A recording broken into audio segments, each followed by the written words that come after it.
aula, né? E quando agora esta chamada está sendo gravada. Falei de você na live passada. Acho que foi eu. Vamos lá, vamos orar. Quem vai orar para nós aí? Eu estou salvando Posso aqui os orar? vídeos. Obrigado, Aninha. Deus abençoe. Uhum. Deixa eu só posicionar aqui. Senhor, meu Deus e meu Pai, nós entramos em Tua presença, Pai, Filho e Espírito Santo, e te louvar, Senhor, e te agradecer por esse momento aqui onde estamos todos reunidos em Teu nome. Paizinho querido, Pai amado, abre a nossa mente, o nosso entendimento, para que possamos, Senhor, estar sempre firmes e conhecendo o Teu querer e o Teu efetuar nas nossas vidas. Abençoa a vida do meu irmão Lucas e abençoa a vida de cada um de nós que estamos aqui reunidos em Teu nome. Em nome de Jesus, amém. Amém. Paz do Senhor Jesus. Amém, Jesus. Glória a Deus. Glória a Deus. Obrigado, hein? Agora eu vou deixar o irmão Gustavo para orar no final para agradecer, tá bom, irmão Gustavo? Você escapou do começo. Ó Senhor Deus. O Bendito. importante é orar, né? Enche o nosso coração da Tua presença, do Teu Espírito Santo. Hoje foi um dia de trabalho, de ida e volta para cá, para lá, Senhor. Nos renova nossas forças, Senhor. Em nome de Jesus. Então, irmãos, eu estava percebendo uma coisa, que muitas pessoas têm uma maneira de defender a fé, pela maneira como ela, vamos dizer assim, se formou espiritualmente, né? Como eu fui uma pessoa que eu fui sempre preocupado com essas questões que duvidavam da palavra de Deus, eu procurei saber as coisas desde o princípio para ter o argumento contrário àquelas pessoas que ficam dizendo que a Bíblia é falsa, que a Bíblia era coisa de religião, é coisa de imaginação, que a Bíblia foi adulterada. Então eu fui tentar descobrir tudo que aconteceu desde o início do universo, né? Que pessoas que falavam, os cientistas estão descobrindo a teoria do Big Bang, aquela coisa toda, e eu queria encontrar a verdade sobre tudo, e para defender a minha fé de uma forma que me estruturasse. E eu estava ouvindo o testemunho do outro irmão, o apóstolo Rubens, ele contando como ele era um empresário bem-sucedido, recebeu uma proposta para ganhar 100 mil reais por mês, ele abandonou a proposta, ele ia até pedir 150, para no final cair para 120, né?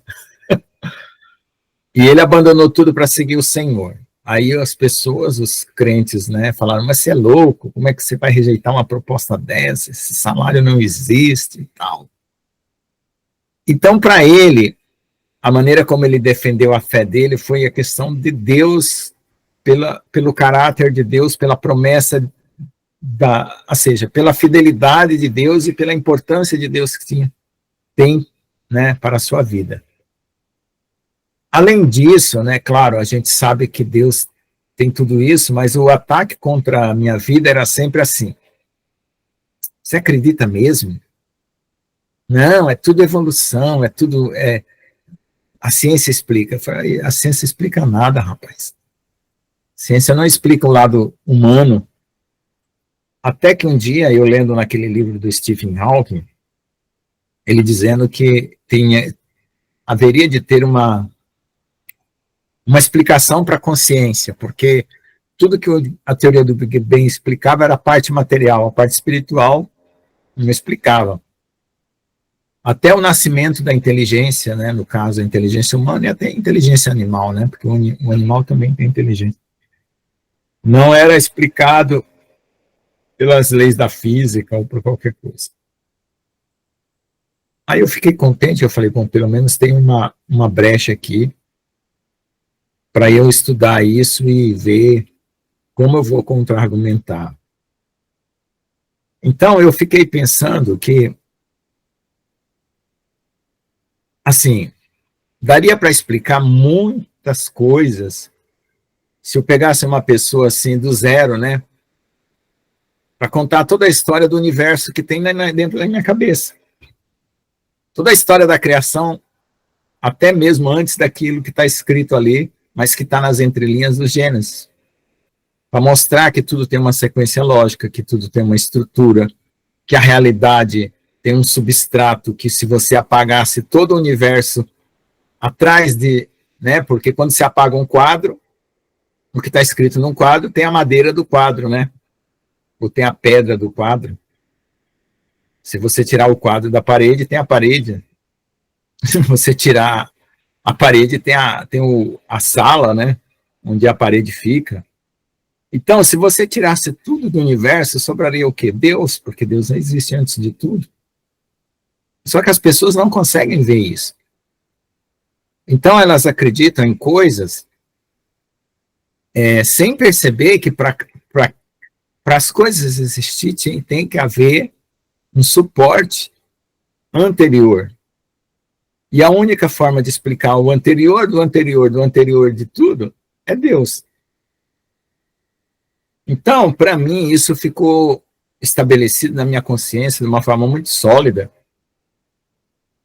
Então, eu consigo, assim, ver que Deus está em todo lugar, ao mesmo tempo, em todo tempo, de uma forma tão natural na minha mente hoje.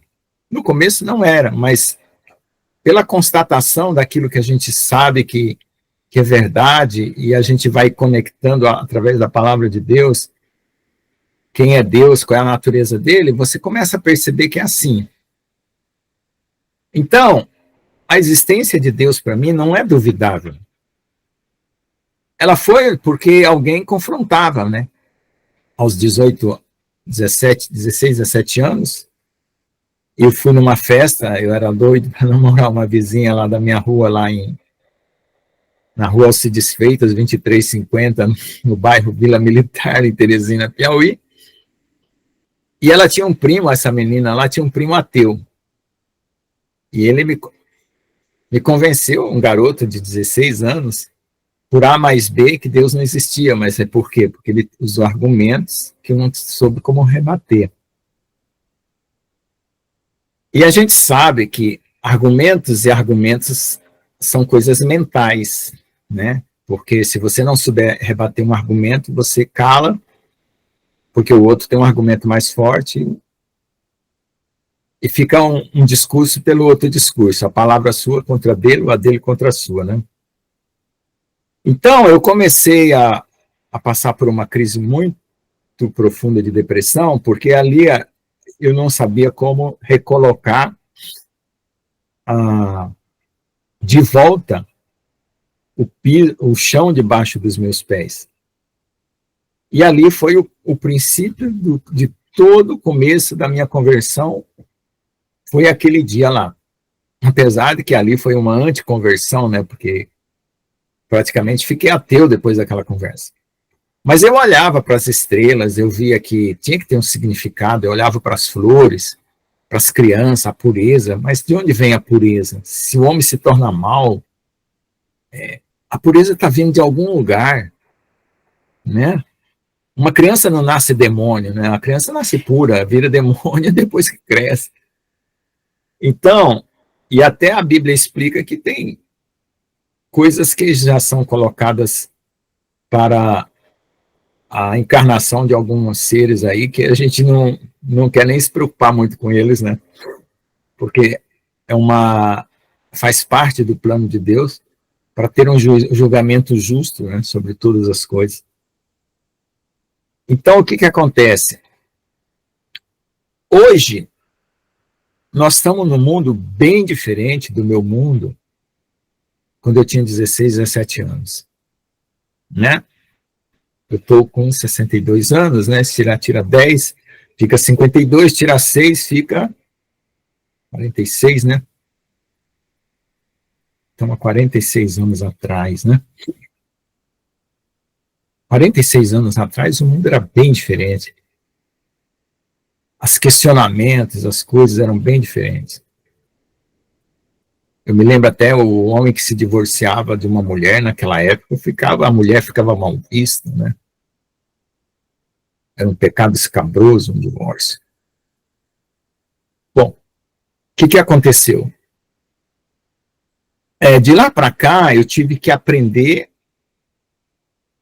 a manter a minha estrutura de fé, sem jamais retroceder, né?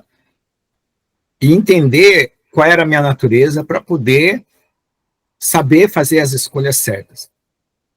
Quando eu descobri que eu tinha carne, e que a carne podia optar por uma coisa que eu não concordava, eu fiquei assustado, né? Eu falei, nossa, que coisa estranha, né?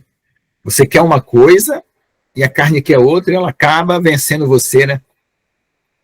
Aí eu li em Romanos, né, que é Romanos 7, né? O bem que eu quero eu não faço, o mal que eu quero eu não faço. Eu falei, nossa, Paulo passou por isso. Caramba! Não sabia que isso já era uma coisa tão vivida assim pelas pessoas, né? E eu ali, adolescente, né? Começando a enfrentar paixões, concupiscência, desejos, né? A minha mãe falava assim, fuja das drogas, fuja das más amizades. E minha mãe já cercava a nossa educação, eu, a Gessiane, todos os filhos, com boas amizades, não deixava mesmo. Se a gente estava numa rodinha de escarnecedor, de gente ruim, já chamava para dentro, vai tomar banho, vai jantar, vai brincar lá dentro, vai brincar no quarto. A Gessiane está aí, sabe como é que é. Aí eu queria encontrar Deus, você sabe o que eu brincava? Lá em Piracuruca, quando eu morava com a minha... Eu jogava um lençol branco nas costas e eu ia celebrar missa, como se eu fosse um padre, ajoelhado em cima da cama.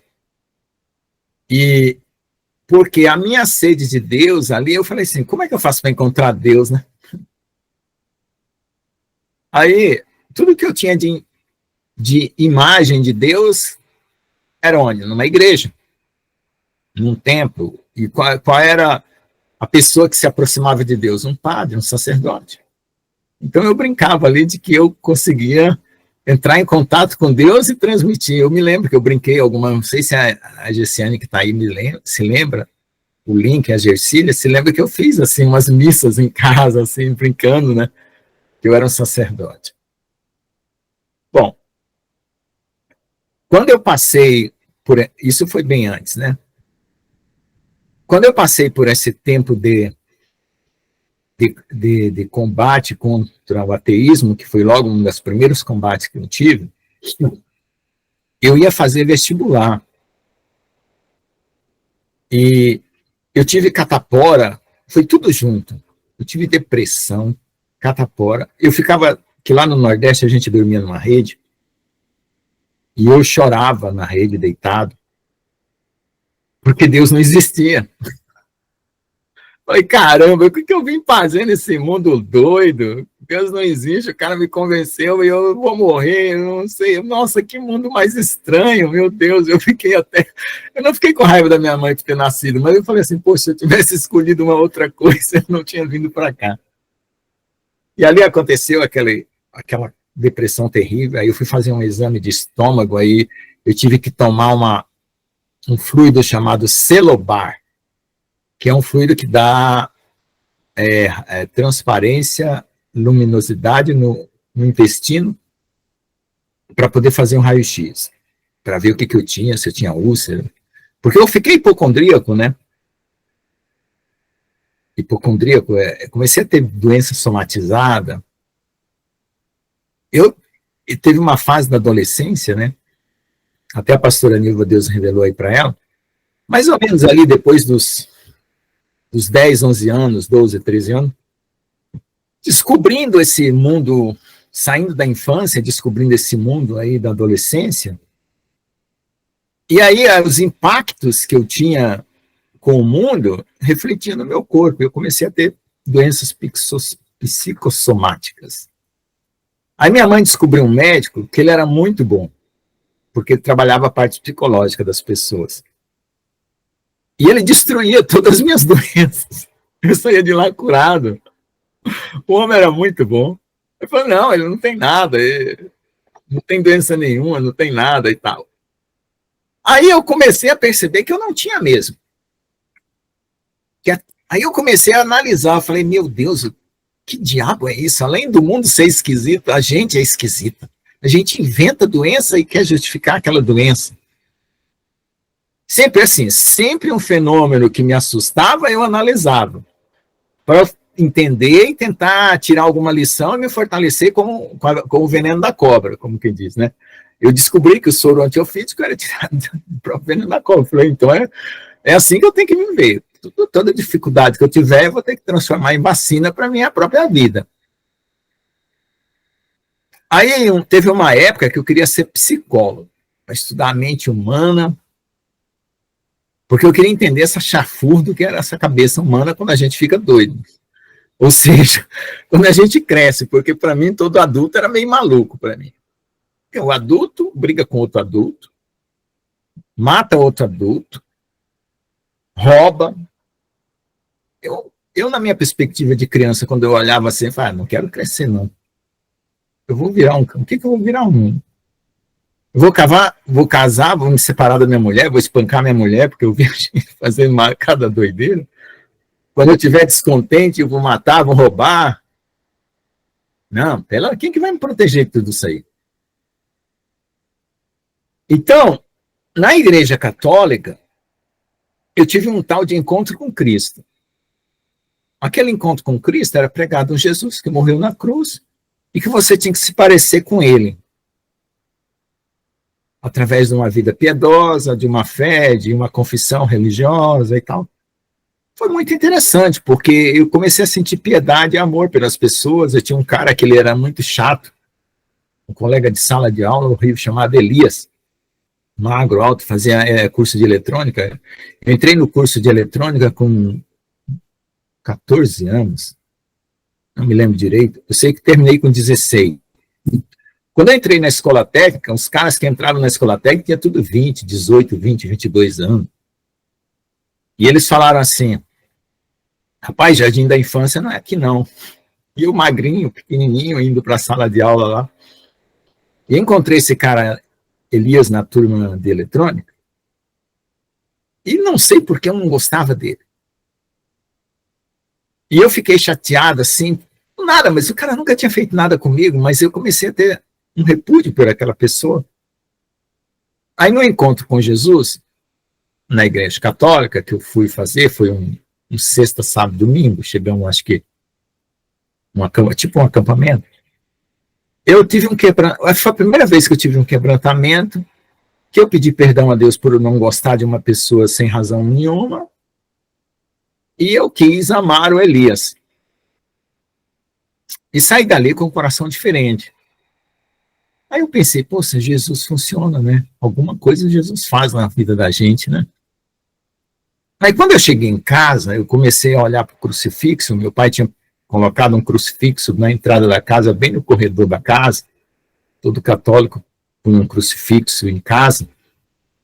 E eu olhava para Jesus e falava, ô Jesus, me ajuda.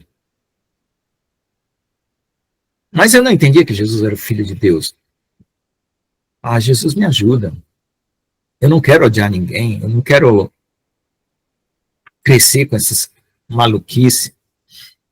A única sonho que eu tinha, com 10, 11 anos, 12 anos, era encontrar uma esposa e me casar.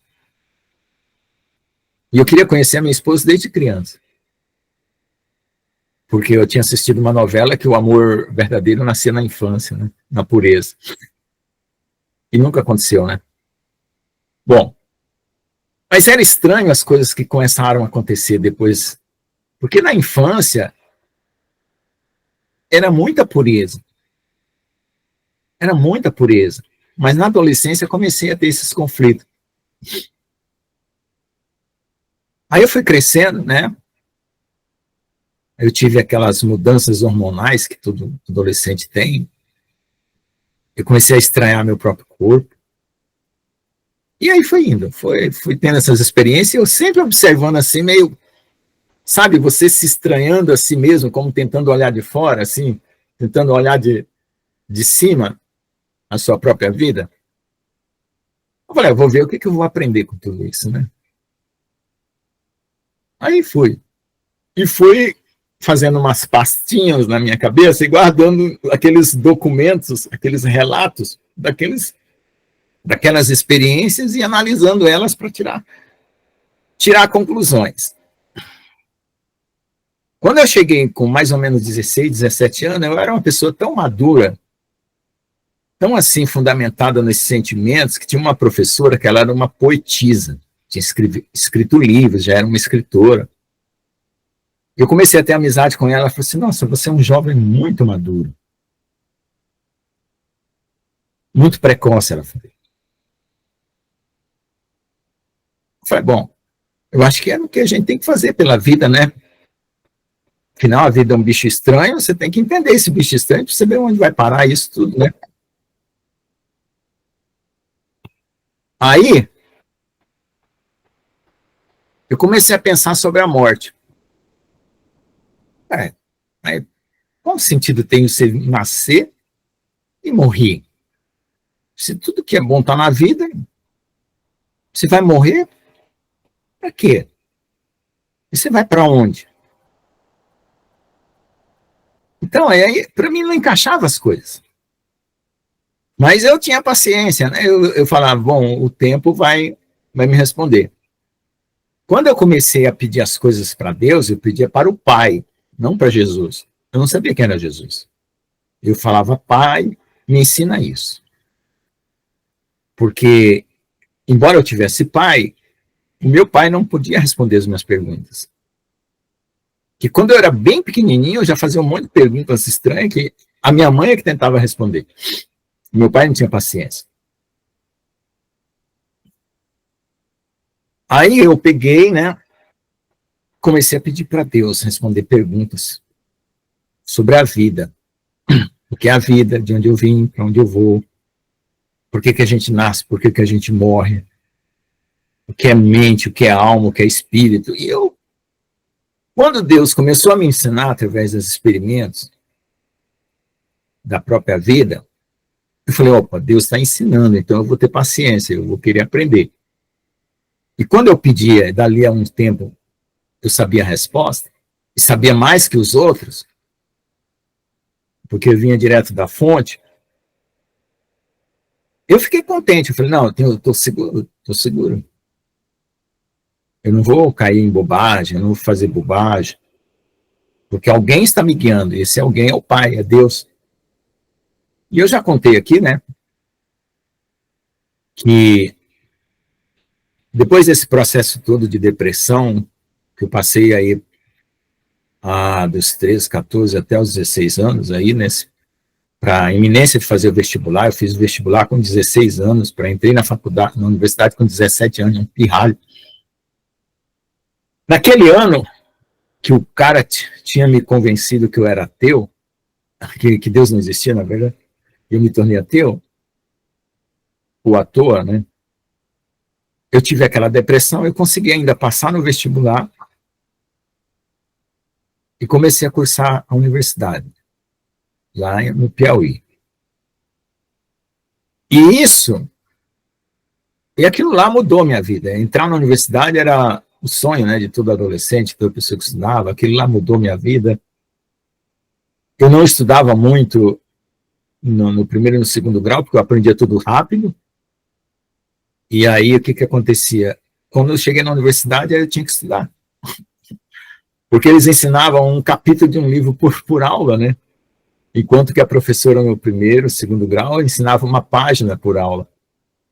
Aí eu olhava assim numa página, eu lia, decorava tudo, e na universidade eu tive que estudar. Bom, aquela estranheza de que Deus existia ou não existia, eu esqueci. Eu fiquei um adolescente assim, meio liberal, vivendo as coisas, sendo alegre e tal, expansivo, querendo namorar, né? Até o dia que eu saí lá do Piauí e fui para São Carlos, São Paulo, morar, estudar na USP, em São Carlos. Quando eu saí de casa, que eu fiquei sozinho, aí o bicho pegou, né? Porque eu comecei a enfrentar uma outra realidade, longe de casa, não tinha o afeto, porque o afeto familiar dá muita força para você enfrentar qualquer coisa, né? não tinha o afeto familiar, e aí comecei a ter crise de depressão. E aí as minhas perguntas voltaram, né? De onde eu vim, para onde eu vou, por que eu nasci, por que morre, depois que morre, vai para onde? E como eu tinha recebido formação católica, eu sabia assim, bom, eu não tinha questionamento com religião, tinha questionamento com Deus. Ah, minha religião está certa, a outra está errada, eu vou mudar de religião, porque aquela outra parece que responde mais. Aí eu descobri que tinha espiritismo, né?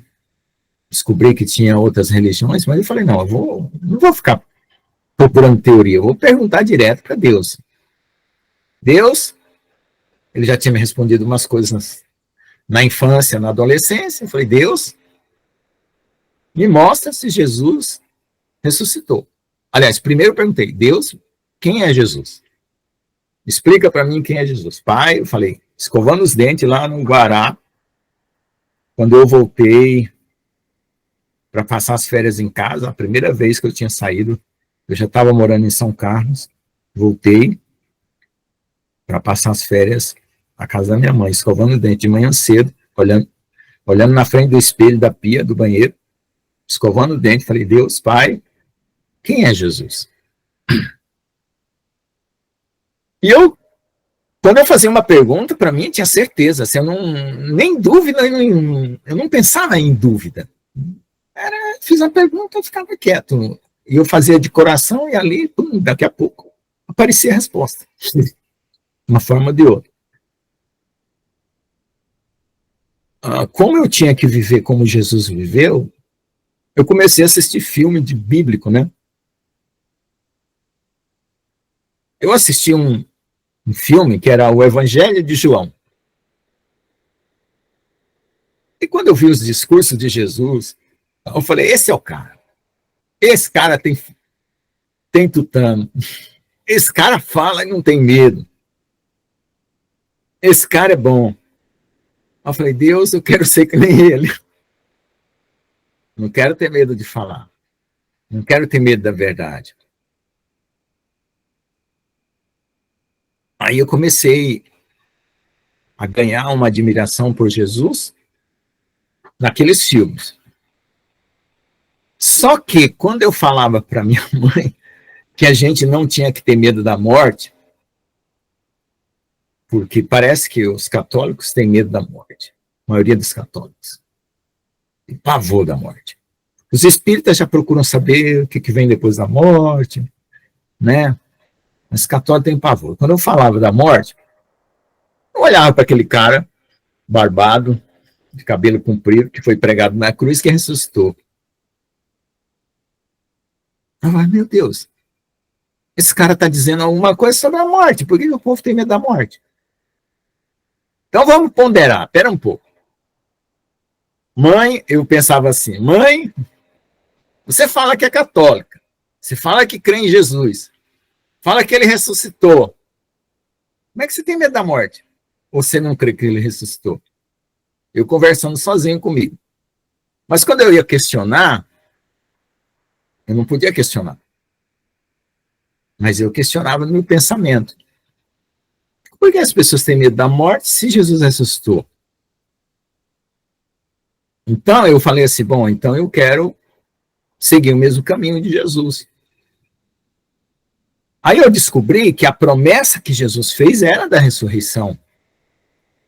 Que uma das principais promessas do cristianismo é a ressurreição.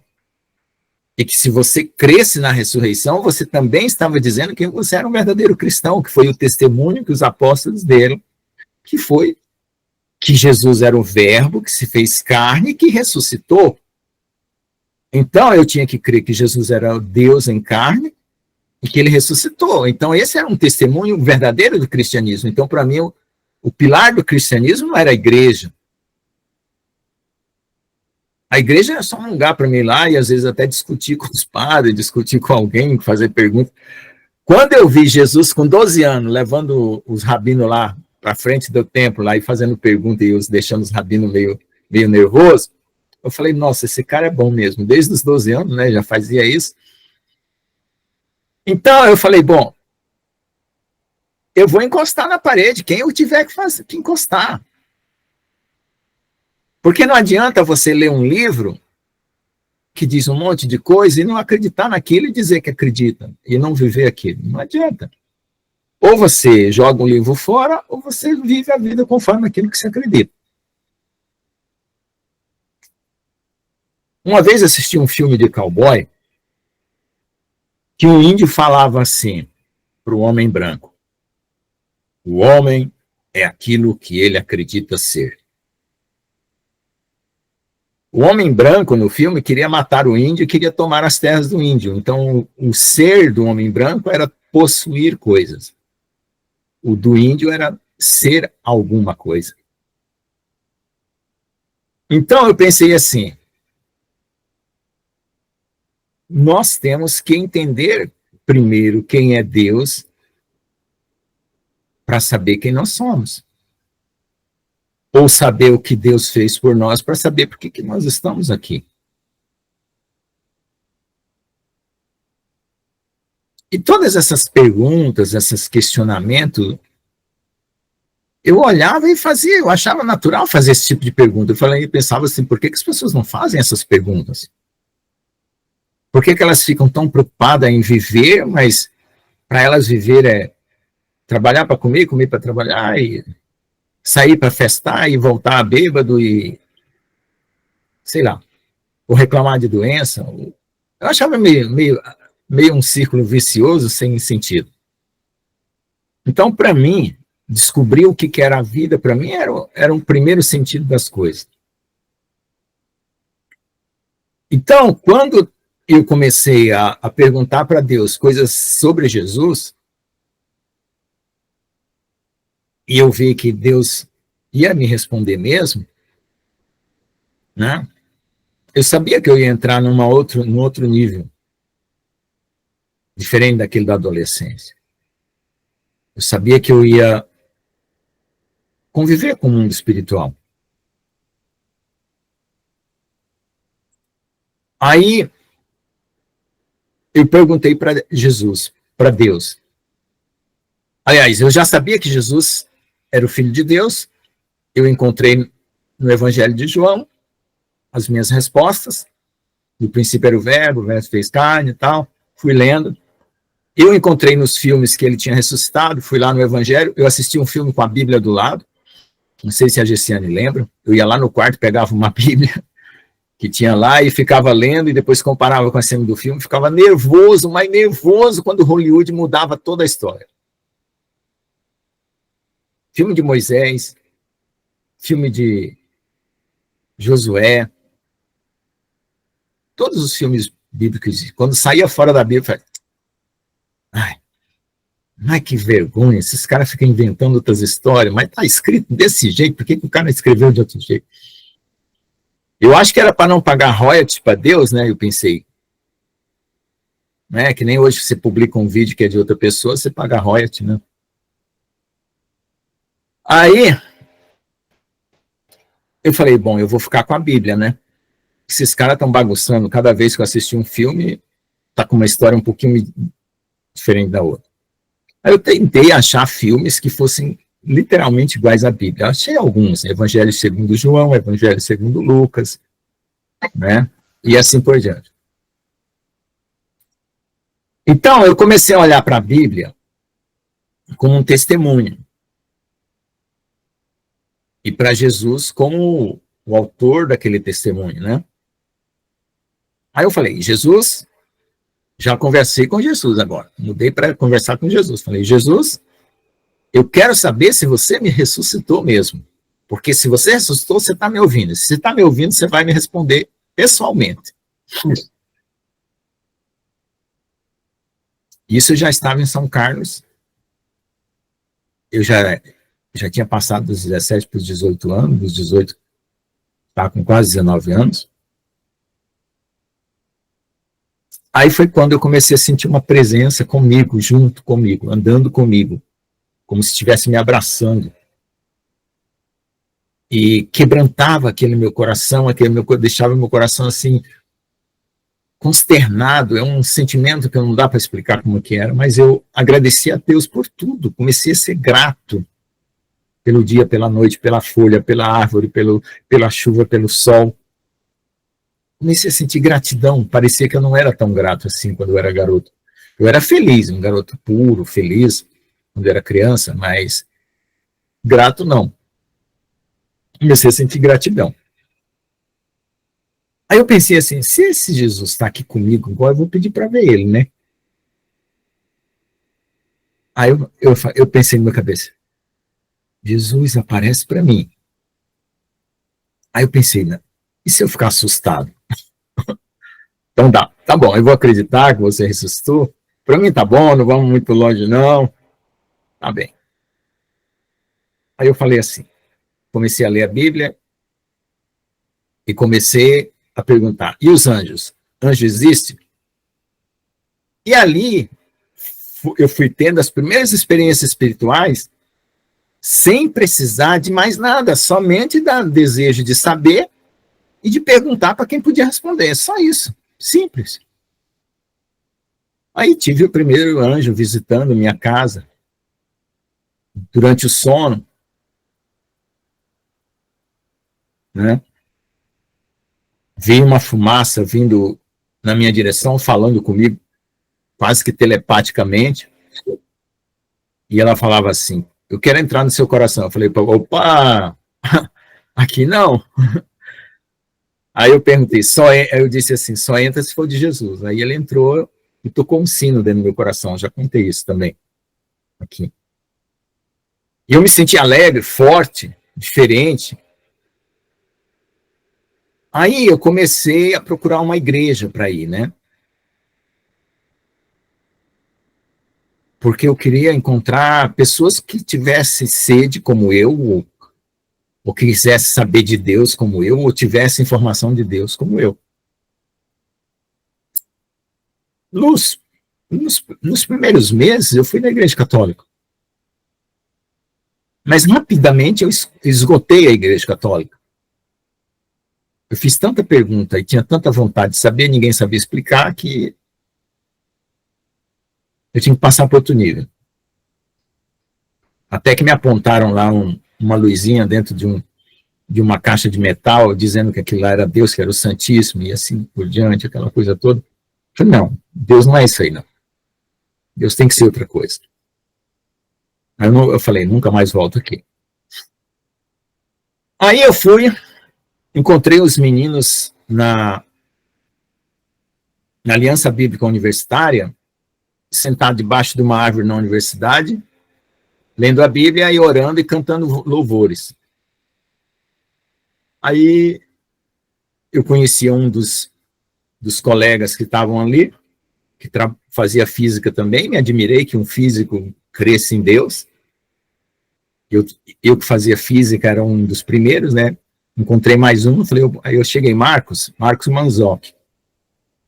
Que grupo é aquele lá que você estava lá, que eu desci para o restaurante da universidade e vi vocês debaixo da árvore cantando e lendo a Bíblia? Ah, é a Aliança Bíblica Universitária. Mas de onde que ela é?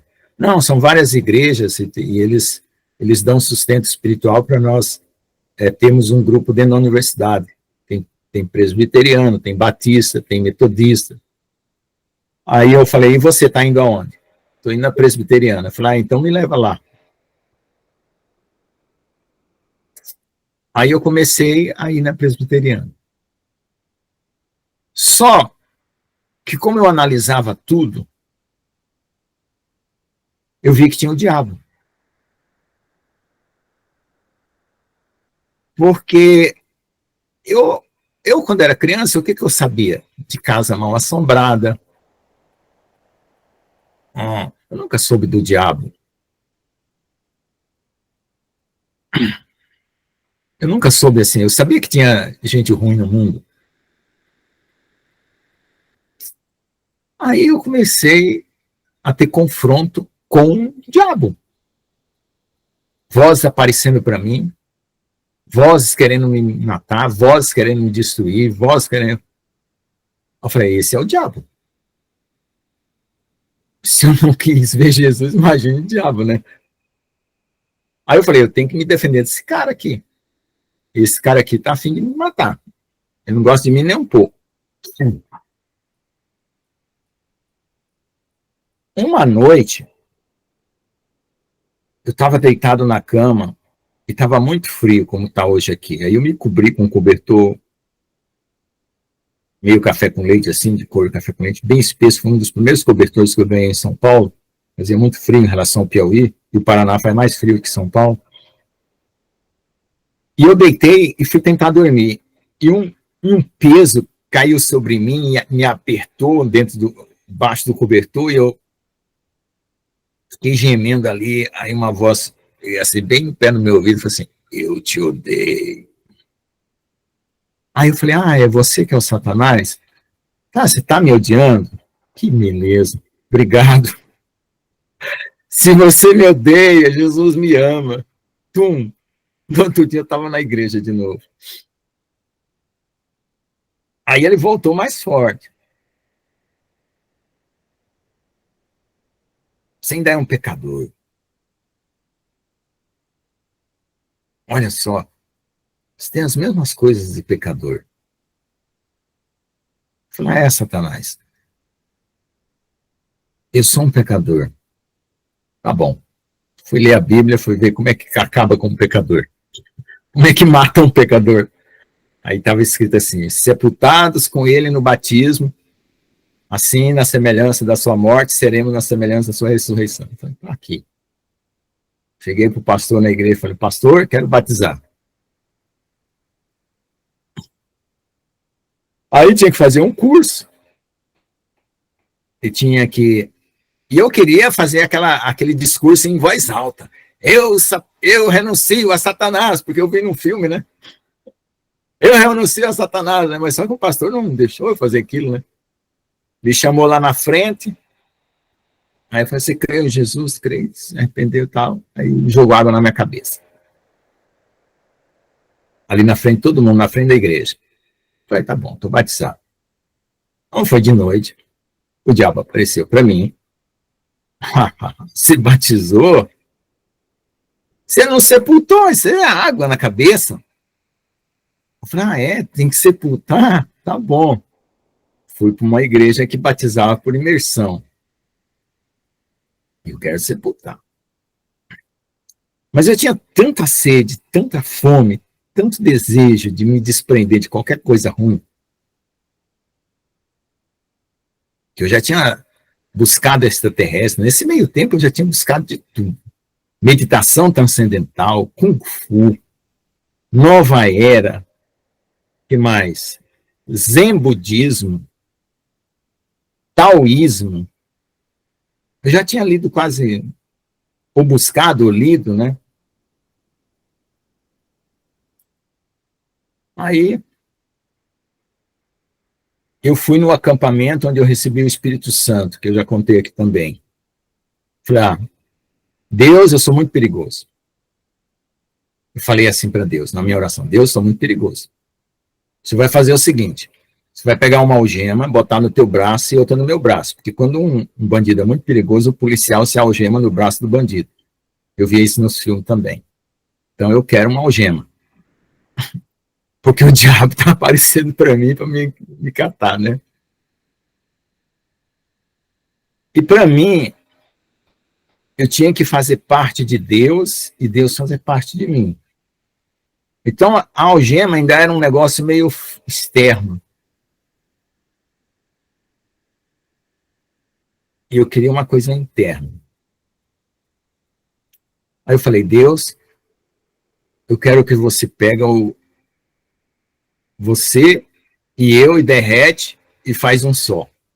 Que nem uma liga metálica. Porque assim, se eu for totalmente teu, o diabo não vai tirar vantagem comigo e não vai ganhar força contra a minha alma. E ali eu peguei, naqueles dias que eu estava buscando com muita fé, muita intensidade, eu recebi o Espírito Santo, porque aí já comecei a ler a Bíblia, já comecei a saber que existia Espírito Santo, que eu tinha que pedir o Espírito Santo. Aí eu descobri que na Igreja Católica tinha todos os ritos, todas as coisas, mas não recebia nada, né? Que a crisma é a época que você recebe o Espírito Santo. É como se fosse a festa do Pentecostes, né? Mas ninguém falava do Espírito Santo na Igreja Católica. Falava assim, o dia do Espírito Santo só, mas o Espírito Santo vivendo com você e tal, andando com você falando em línguas, né? Aí as noites que eu comecei a ter sonho, eu tive um sonho que uma serpente gigante me abraçou e me enrolou todinho no corpo, assim. Mas como eu já tinha o Espírito Santo e estava falando em línguas, eu peguei aquela serpente, abri a boca dela assim e rasguei assim. Depois que ela tinha me enrolado no corpo. Imagina um cara que levantou forte da cama. Fui de novo para a igreja. Como eu já tinha passado pela presbiteriana, eu fui numa igreja que batizava por imersão, fui para a congregação cristã. Como eu já falava em línguas, eu saía da presbiteriana que não podia falar em línguas, que ninguém acreditava no Espírito Santo, só acreditava na teoria de que existia o Espírito Santo, mas não na prática.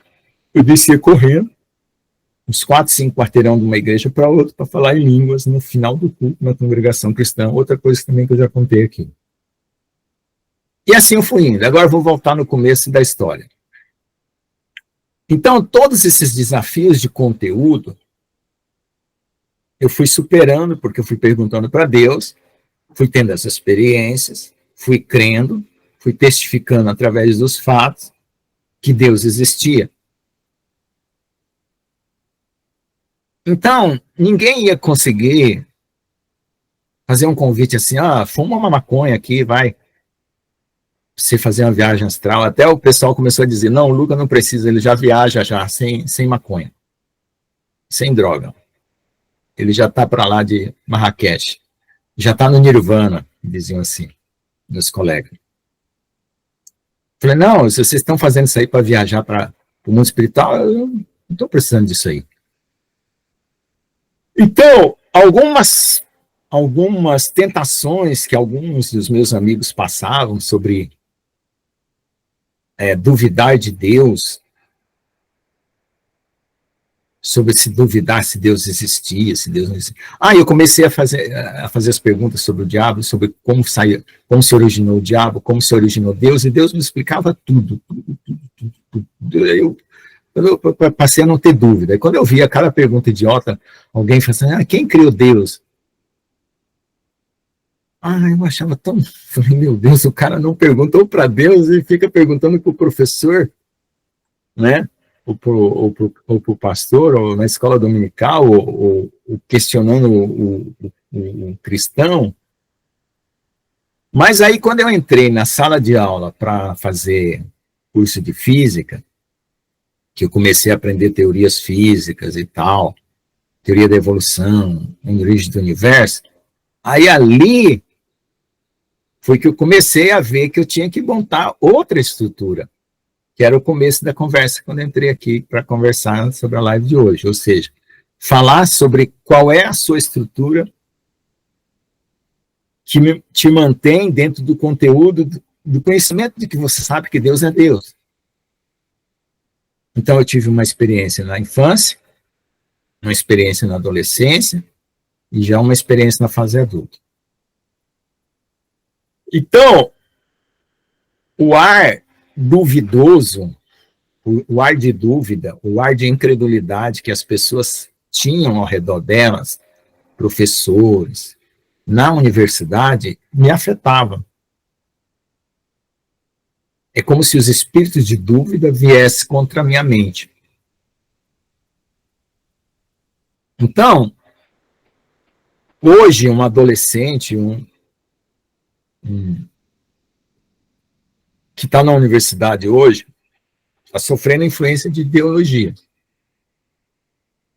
Na minha época da faculdade, as ideologias eram ateístas. Hoje elas são anticristãs. Vai lá, faz tudo que você quer, que a liberdade é que é que importa e tal. Não, antes era ateísta, Deus não existe porque existe o Big Bang, porque não sei o quê, porque o homem veio do macaco e aquela coisa toda. Então, o que eu tinha que entender? A história humana, para saber de onde veio o homem, e a história do universo, para saber de onde veio o universo. Então, onde eu fui parar? No Gênesis. E no Apocalipse, que é como começa e como termina. Então, Gênesis e Apocalipse são dos livros que eu mais leio. E tentando sempre relacionar uma coisa com outra. Profetas e outras coisas eu deixei para depois. Os evangelhos eu já tinha lido porque eu já tinha assistido o filme, já tinha perguntado para Deus quem era Jesus, eu já sabia quem era Jesus. Então eu passava assim, facilmente pelos evangelhos sem bloqueio. O que eu não entendia de Deus, de Jesus, era parábolas.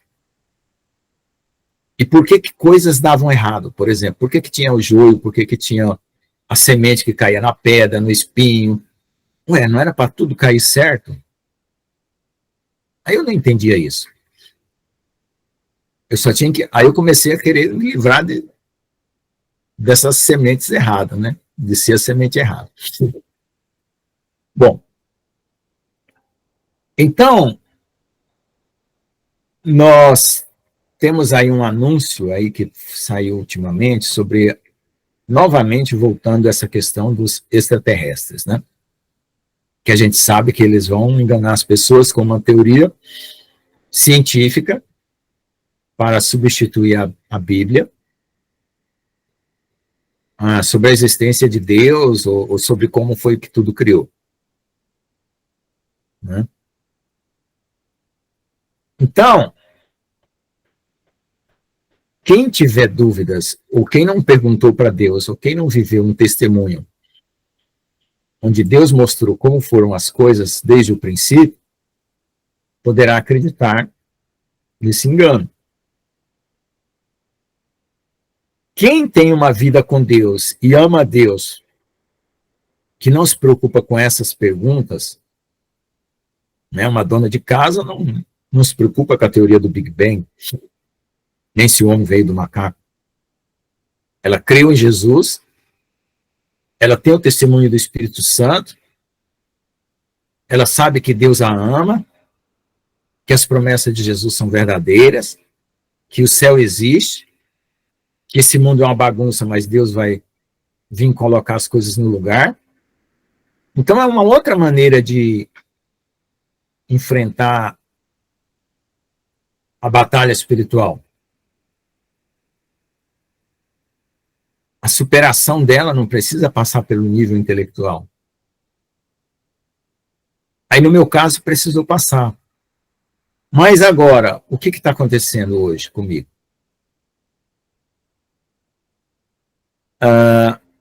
Eu já estou indo para um outro estágio. Que eu não preciso mais defender a minha fé, ou me defender da teoria do Big Bang, ou me defender da teoria do evolucionismo. Eu já sei onde é que está errado, onde é que está cada erro, cada mentira, cada engano, cada raciocínio errado. Né? O que eu tenho agora pela frente? Encontrar com o Jesus que me encontrou lá no começo. Literalmente. Como eu encontraria o pastor João quando ele veio aqui para o Brasil, como eu encontraria o Daniel, como eu encontraria a irmã Alexandre, pessoalmente. Só como Deus é Deus, o estado que eu tenho que estar não pode ser esse, né? Eu tenho que estar num outro estado. Porque interiormente Deus está em mim, mas exteriormente, né, a palavra de Deus diz que nós vamos ser transformados, todos nós vamos ser transformados.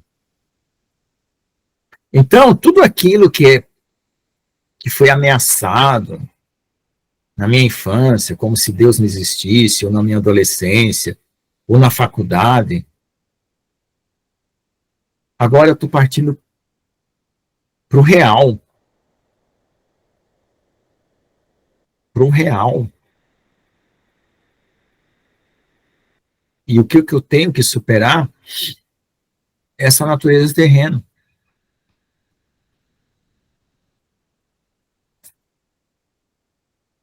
Quando você vê aqueles magos, aqueles feiticeiros, aqueles bruxos que têm poder, ou algum tipo de poder que você sabe que não é de Deus, o que eles querem? Sobrepor a morte através do esforço deles. Eles querem encontrar uma força em que eles transmutam da matéria para o espírito.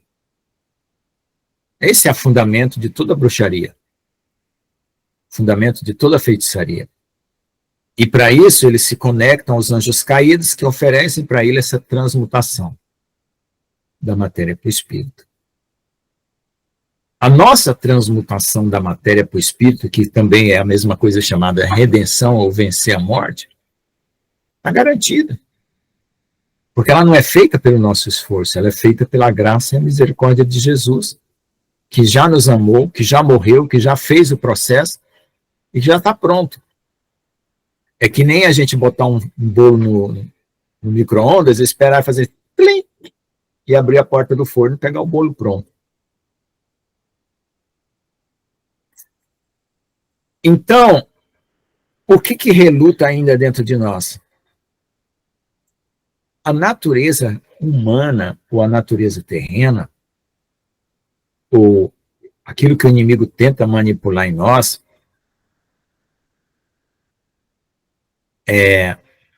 por algum motivo que eu ainda não entendi, tenta resistir a isso. Tenta resistir a essa transformação que é Deus que vai fazer, porque nós cremos nele pela fé e ele fez o sacrifício na cruz para nos transladar para o mundo espiritual. Ou seja, eu não preciso me agarranchar com o meu próprio esforço de elevação espiritual para o mundo espiritual. É Deus, é Jesus que vem me buscar, ou Jesus que vem nos buscar. Então essa é a fé e a confiança de o quê? De um amadurecimento, de um processo de 48 anos.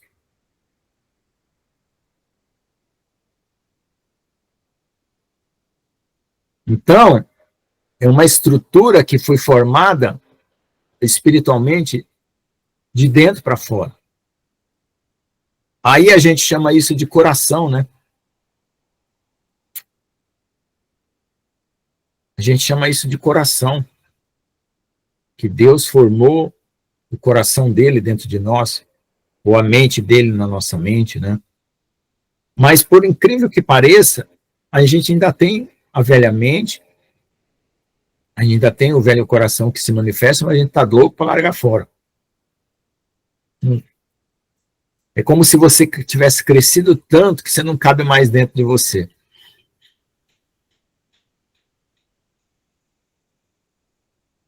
E tudo começou com uma fé.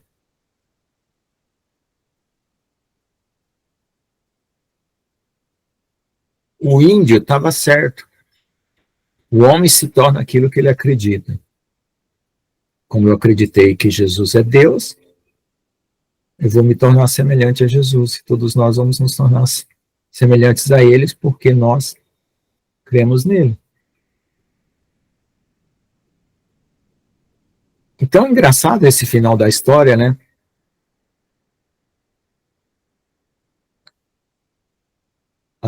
A Ellen tem um sonho de um trem, que as pessoas estão numa estação esperando o trem chegar. Tem uns que estão ansiosos, nervosos, porque atrasou. Mas a gente só está na estação esperando o trem chegar. A irmã Alexandra, ela deve estar bem pertinho daquela linha amarela que o metrô para, porque ela está louca para sair fora daqui. Não tem pessoa que queira mais sair daqui do que a irmã Alexandra, eu imagino. Jesus vem logo, é muito mais intenso aí no coração da irmã Alexandra do que eu acho que qualquer outro. Ela creu, ela sabe que Jesus é o Machia. Ela sabe disso.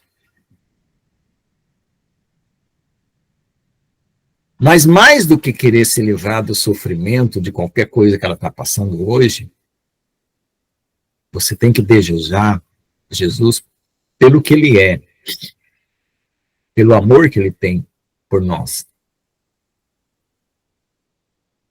É isso que cria o vínculo de que você é dele, que você pertence a ele, porque você andou com ele. De alguma forma você chegou aqui, nessa igreja, nessa live. De alguma forma a sua história veio até hoje, no dia de hoje. E vai levar até o dia com ele. Entende? Então, tudo que você passou, fome, dificuldade financeira, conta que não pagou, conta que pagou, aquilo lá vai fazer parte da sua odisseia, vamos dizer assim, né? Da sua história, da sua formação.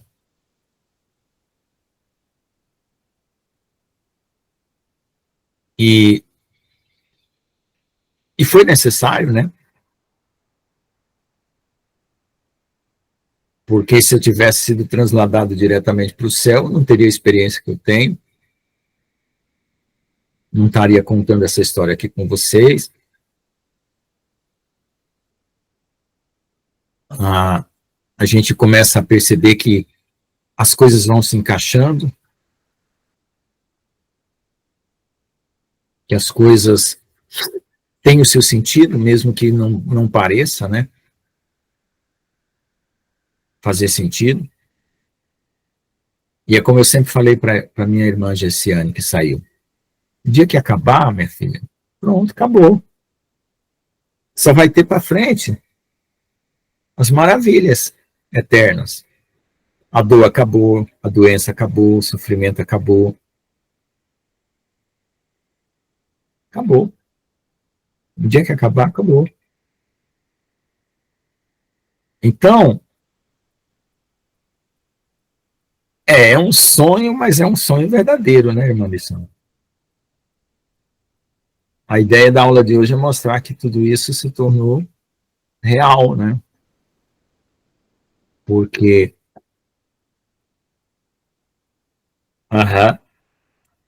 Porque o que os professores queriam me dizer?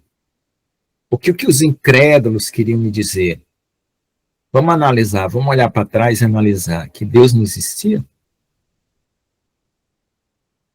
E qual era o sentido que eles queriam me dar?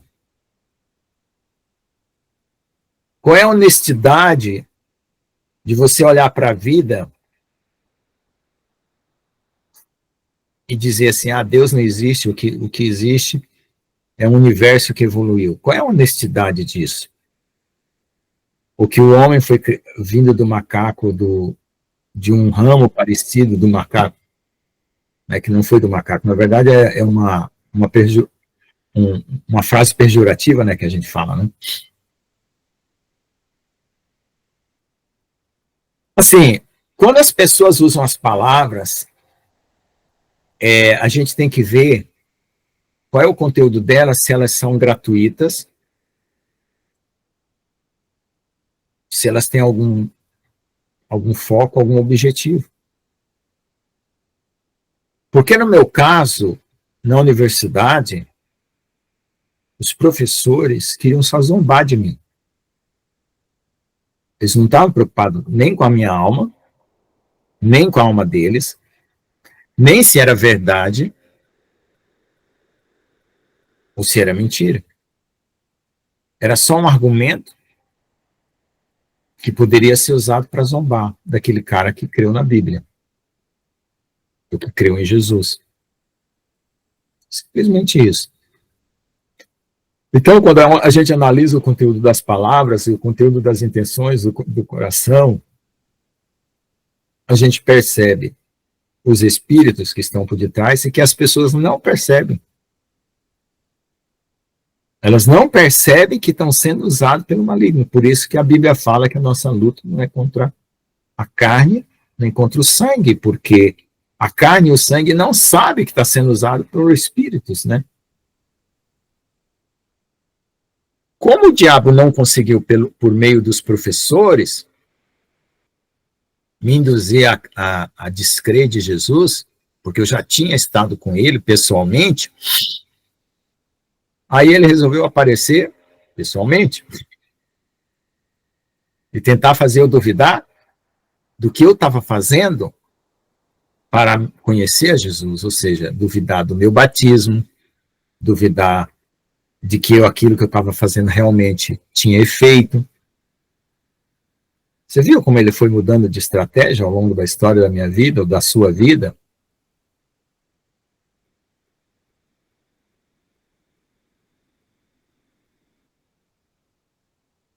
E no momento que a gente está passando, naquele momento de dúvida, parece que a dúvida está tão preocupada com a gente, né?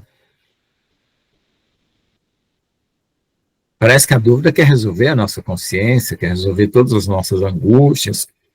Parece que a dúvida vai querer tirar você dali, nossa, vai libertar você mesmo, olha só. Vai te dar um patamar seguro. Não. O negar a fé, ou a tentação, ou seja lá o que você queira chamar, é querer te destruir mesmo.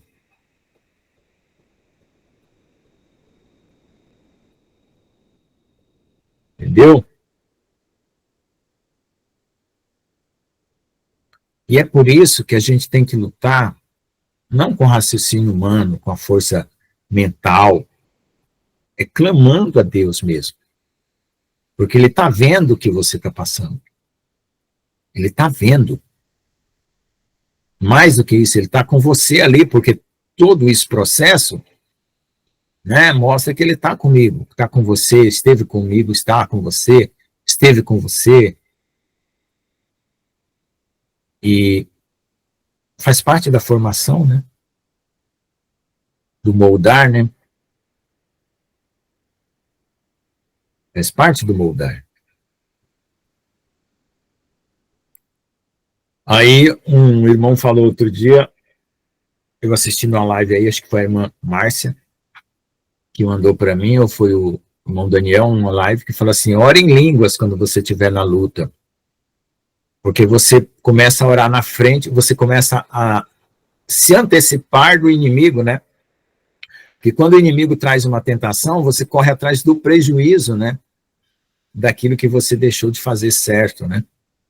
Você quer consertar o prejuízo, o pecado que você cometeu, ou alguma coisa que, uma escolha errada que você fez. Mas quando você ora em línguas, você antecipa o futuro e quebra as armadilhas do futuro.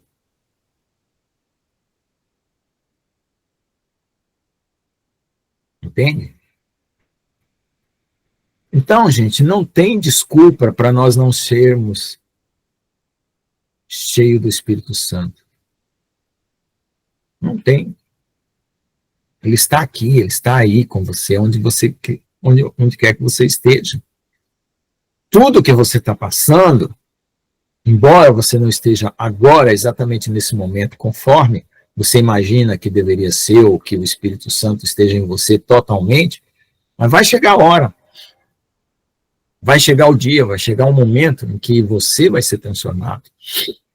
A imagem e semelhança dele. É só confiar. É só se manter. É só resistir. E para resistir, não precisa fazer força contra o mal. Basta clamar a Jesus. Basta pedir socorro, ser humilde. Não ser orgulhoso de querer você mesmo enfrentar o mal.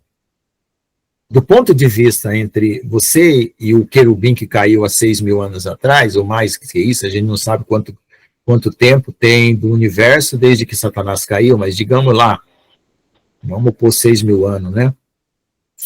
Se eu tivesse que discutir com um professor que tem 6.000 anos de vida e eu tenho apenas 62, e esse cara fosse uma enciclopédia,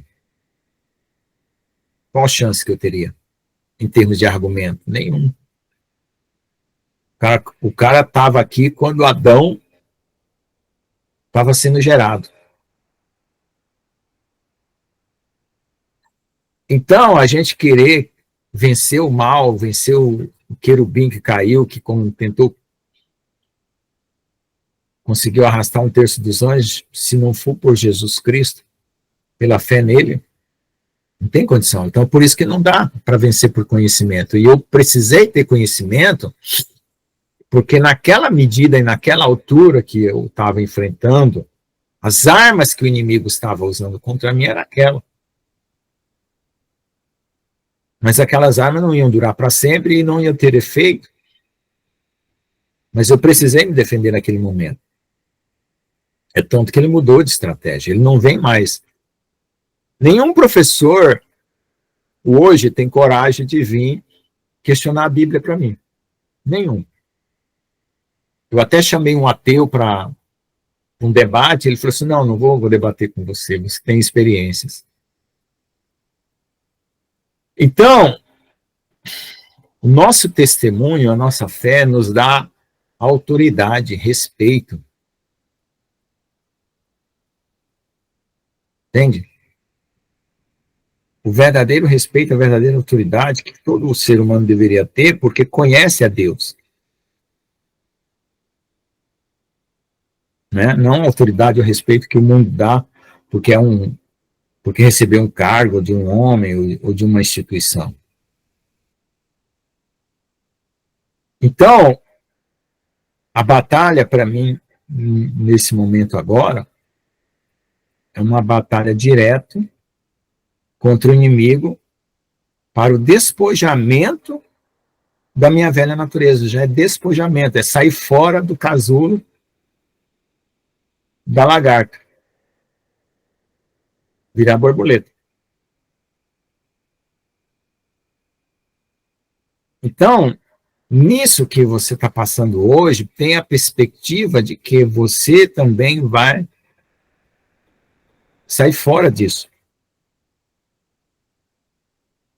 E Jesus está vindo para isso. Para fazer você de lagarta virar borboleta. Fazendo aí uma analogia à ressurreição, fazendo analogia à transformação, né? Porque a gente usa das coisas naturais para entender as espirituais, né? Metamorfose, né? Mas para Deus é muito mais que metamorfose, é uma nova criatura, uma nova criação. O céu e a terra vão ser refeitos, recriados. A terra já vai ser purificada, então é por isso que já tem essas aflições, né, para a gente enfrentar, né? Que não vai nos atingir. Nós vamos passar por dificuldades, sim, porque Deus ele não deixa o vulcão cair só na casa do vizinho. Porque ele deixa o vulcão explodir em qualquer lugar, mas ele livra aqueles que confiam nele. Ele não é seletivo, Deus não é seletivo. Eu vou mandar o vulcão só naqueles que não gostam de mim. Ou terremoto. Não. Todos nós vamos passar por aquilo que tivemos que passar. Mas nós estamos confiando e crendo no amor dele, e é por isso que nós vamos vencer. E ainda que, como Sadraque, Misaque e Abednego falou, né? Ainda, ó rei, que Deus não nos livre da fornalha, Deus continua sendo Deus, porque eu já estou com ele. Né? Eu já estou com ele. Então, tem duas maneiras de vencer. Se eu morrer, eu venço. E se eu ficar vivo, eu também eu venço. E Paulo fala assim, eu já não sei o que eu decido, né? Eu queria estar com Cristo, mas se eu ficando com vocês, eu ainda consigo fazer alguma coisa em favor de vocês, eu já fico dividido. Não foi assim que Paulo falou? Viver é Cristo, morrer é lucro. Então, como eu falei no começo aqui, por que que as pessoas têm medo da morte? Se Jesus ressuscitou. Por que que ainda a mente, o coração, a carne, sei lá, ainda não conquistou essa confiança? É claro, você como homem, como natureza terrena, você não tem como conquistar isso. É Deus que vai fazer a obra em você. Mas você tem que permitir que ele te dê essa confiança e que ele tire o seu medo do que for que você vai passar, ou está passando, ou tiver que passar.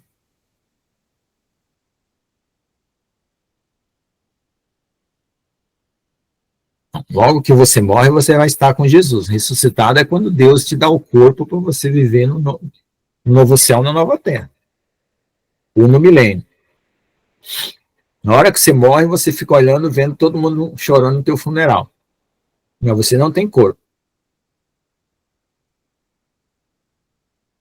Quem tem Jesus não morre. Quem tem Jesus assiste o próprio funeral. Embora não esteja no corpo. Entendeu, irmãos? Então, às vezes, eu fico pensando assim, Deus, se eu contasse toda essa história, se eu explicasse toda essa história para um amigo meu que eu amo, ali da universidade, um professor que é ateu, ou alguém que não gosta de mim e que tem raiva de mim porque eu creio em Jesus, ou que eu carrego a Bíblia dentro da minha mochila. Você sabe o que Deus falou para Eren quando ela perguntou por que Deus não chega e já não dá uma explicação clara de tudo, do começo ao fim, para o cara crer e decidir? Ele falou assim, eu escondi a história e a razão das coisas para poder purificar o seu coração. Porque a fé de você crer, mesmo que você não entenda, aperfeiçoa e purifica o seu coração. Porque você dá aquele lance, né, invisível, imensurável.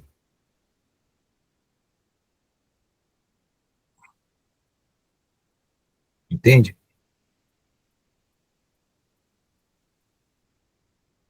Por isso que Jesus falou para o Tomé, né? Bem-aventurados que não viram e creram. Então, às vezes, é complicado você saber das coisas sem ter purificado o coração. É como se você comesse da árvore da vida sem ter tirado a do bem e do mal de você, né? Aquilo que o Adão quis, né? Aí ele foi expulso do jardim. Foi uma atitude de amor expulsar o Adão do jardim, porque ele ia saber do bem e do mal, mas ia ter vida eterna. Ou seja, ele ia virar um diabo para sempre, né? Então, morrer é uma dádiva. Morrer é uma graça. Porque morrer dissolve isso aqui, ó. E refaz o outro. Porque a fé te garante que você tem o outro lado. Então, a morte não é nada. Agora, se você morrer dissolvendo esse sem ter o outro, aí sim, aí dá problema mesmo.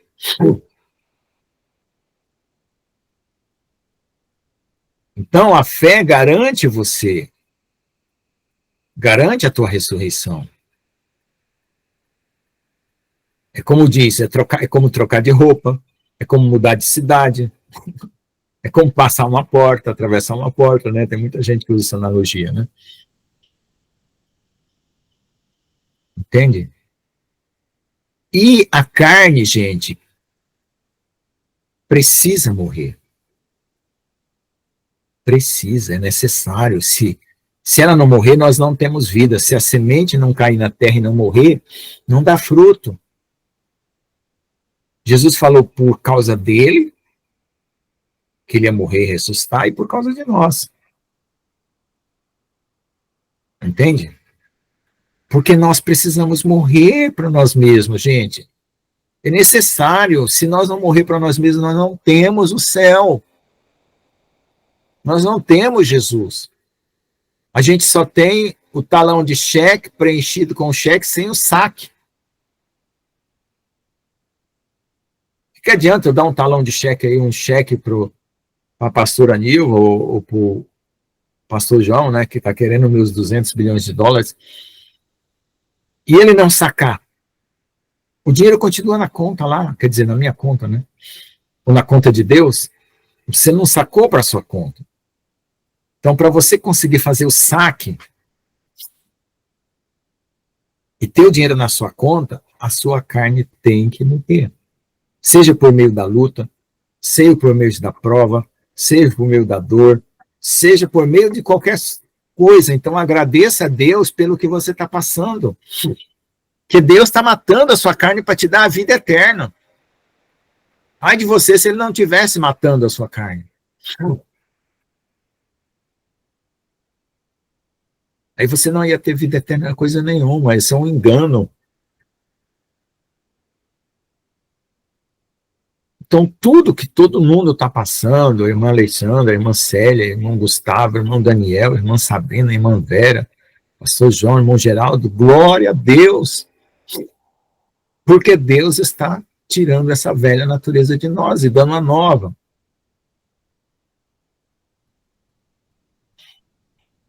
E alegre, a gente começa a sentir alegria, uma alegria estranha, né? Tem uma música que fala assim, a vida que vence a morte. Ai, como é que é essa música? Ai, eu não me lembro, mas tem uma frase assim, a vida que nasce da morte.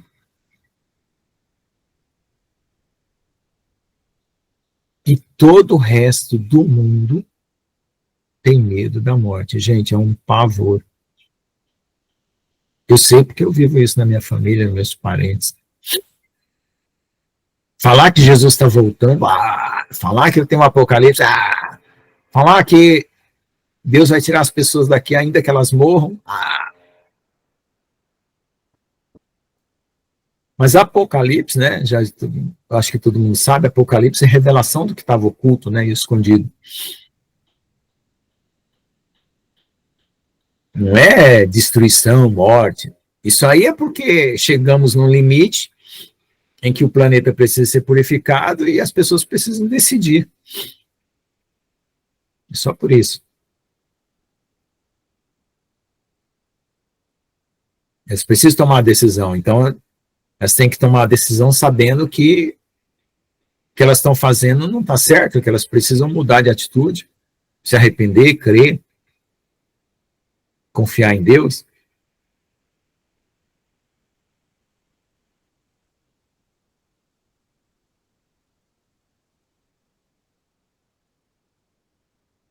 Pode falar, pastor. Ou pastor Jones, né? São 2 em 1, né? Amém. É verdade. É 2 em 1 aqui, não é verdade? Amém, amém, pastor. Glória a Deus, né? Maravilha, né? A gente vê que realmente, né? A gente tem que ir para o deserto, né? E deixar a carne enterrada lá. A primeira coisa quando a gente recebe o Espírito Santo, né? A primeira coisa que ele faz é levar a gente para o deserto, para deixar a carne enterrada lá, né? Isso é, né, sem exceção, não existe atalho nem exceção, né? Não existe, né? Mas, ó, pastor Lucas, glória a Deus, né? O que eu vou falar, amados, né? Se confirmar no teu coração, dá glória a Deus, né? Ouvindo o pastor Lucas e todo o testemunho, né?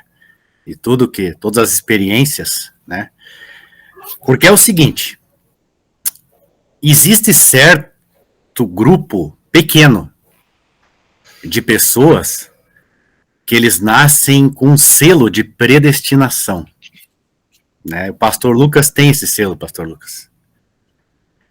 É um certo grupo seleto, grupo pequeno, né? Se confirmou no teu coração, dá glória a Deus. O pastor Lucas, ele tem. Aonde, na Escritura, a gente tem exemplos para ajudar, né? Por exemplo, Moisés, né?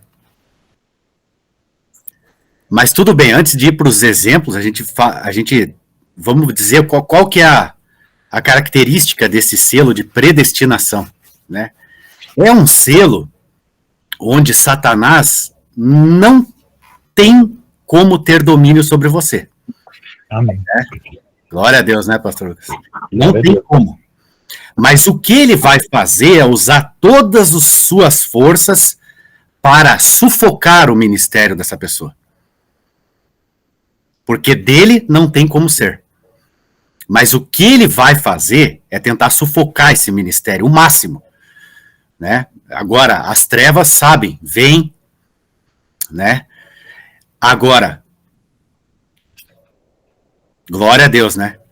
Glória a Deus. Então, como não dá para ser dele, ele vai tentar, porque essas pessoas, elas nascem realmente para ter um ministério, um chamado muito grande. Amém. Realmente é para deixar a carne enterrada no deserto e sair no poder do Espírito, como está escrito lá em Lucas, né? Aí, Lucas, né? Para sair no poder do Espírito. Porque muitos morrem no deserto, muitos não conseguem chegar até o fim do deserto. A maioria das pessoas morrem no meio do deserto. Ou seja, está salva. Só que ela morreu no meio do tratamento, não terminou. Né? Agora, esses selados estão destinados a chegar até o fim. Amém. O que Satanás vai fazer é usar todas as suas forças para tentar segurar, não deixar ele chegar até lá. Né? Porque é um medo terrível das trevas.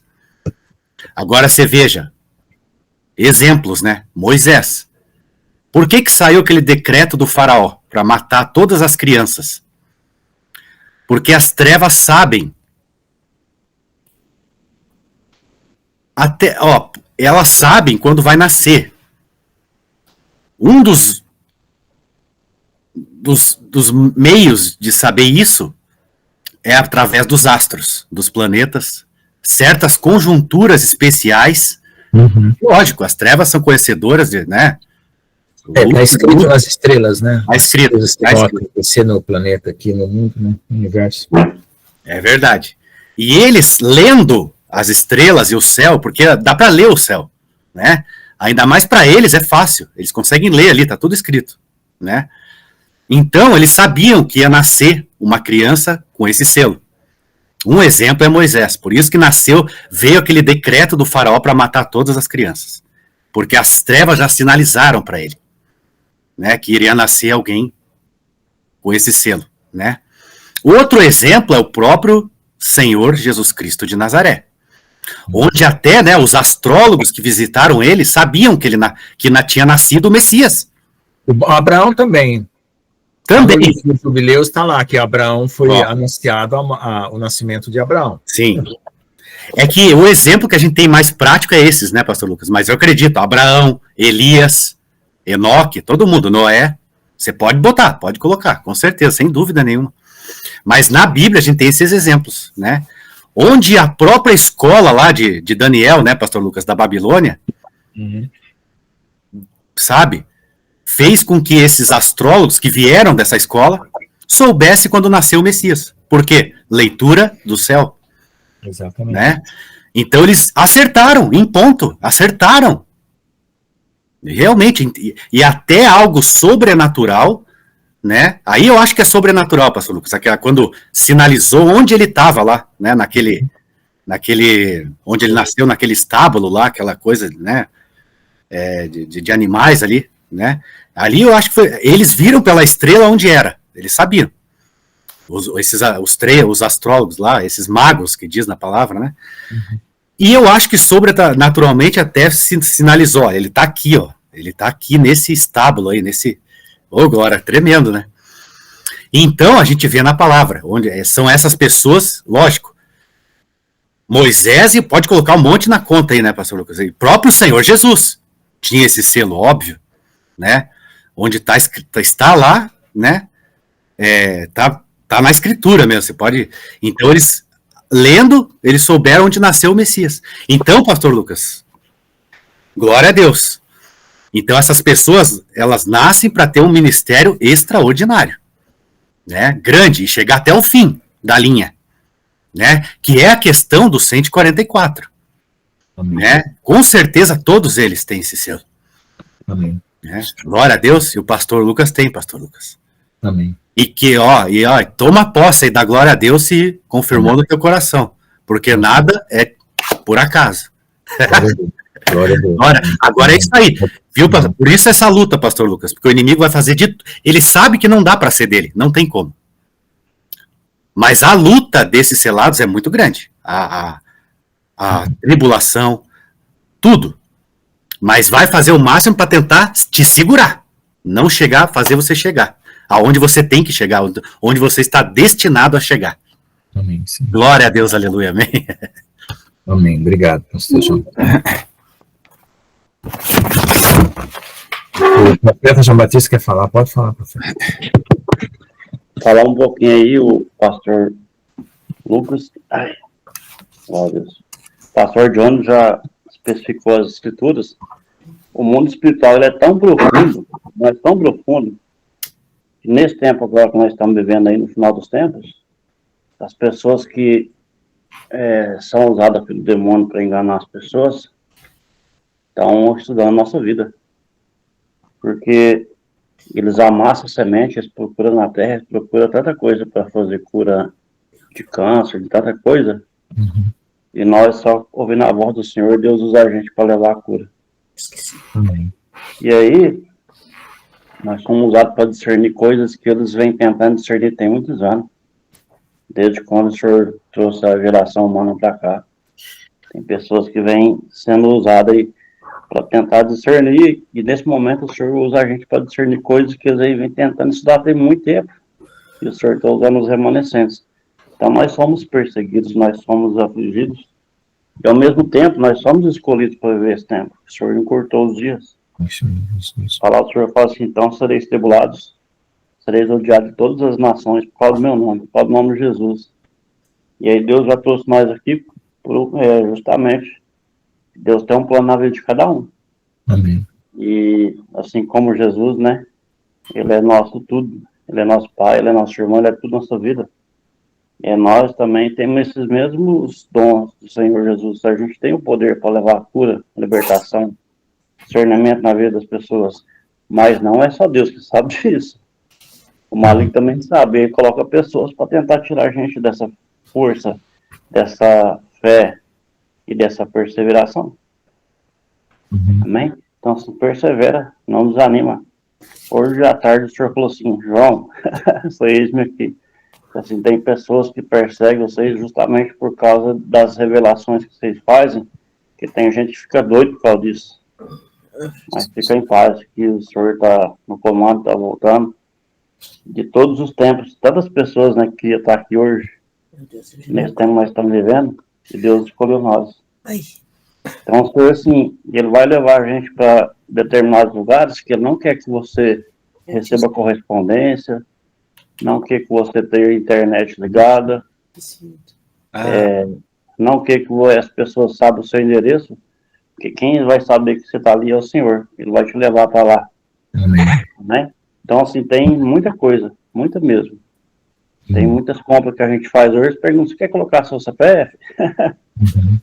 Para quê? Né? Pode te monitorar. Pode te monitorar. Então, assim, nós somos protegidos pelo Espírito Santo. Nós estamos, louvado seja Deus, Deus coloca o nome por debaixo das asas do Senhor.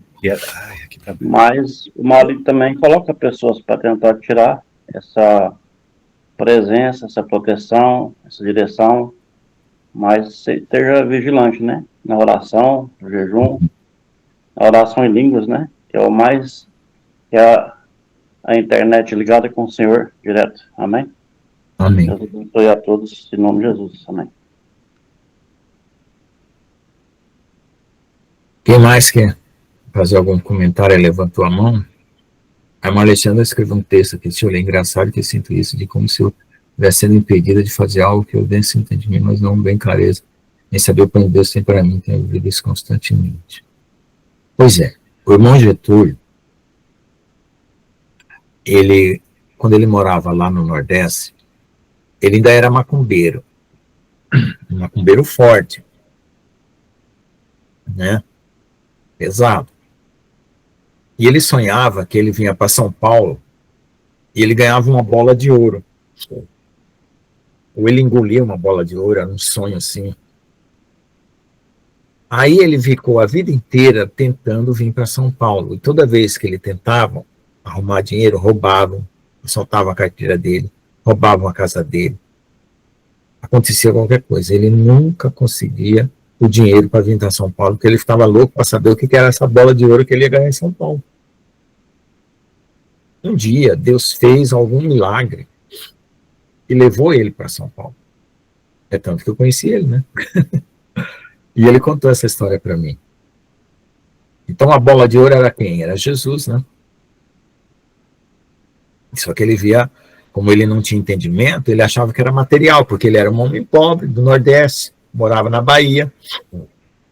O que uma pessoa que é pobre e pensa? Riqueza, sair da fome, parar de passar fome, né? Ter uma casa.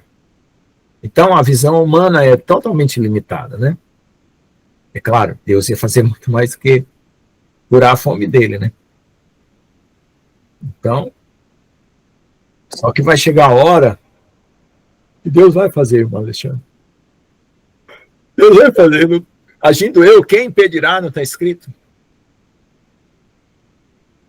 O Senhor é meu pastor, nada me faltará, não é a bênção que a gente recebe aqui, todo no final? Amém? Glória a Deus.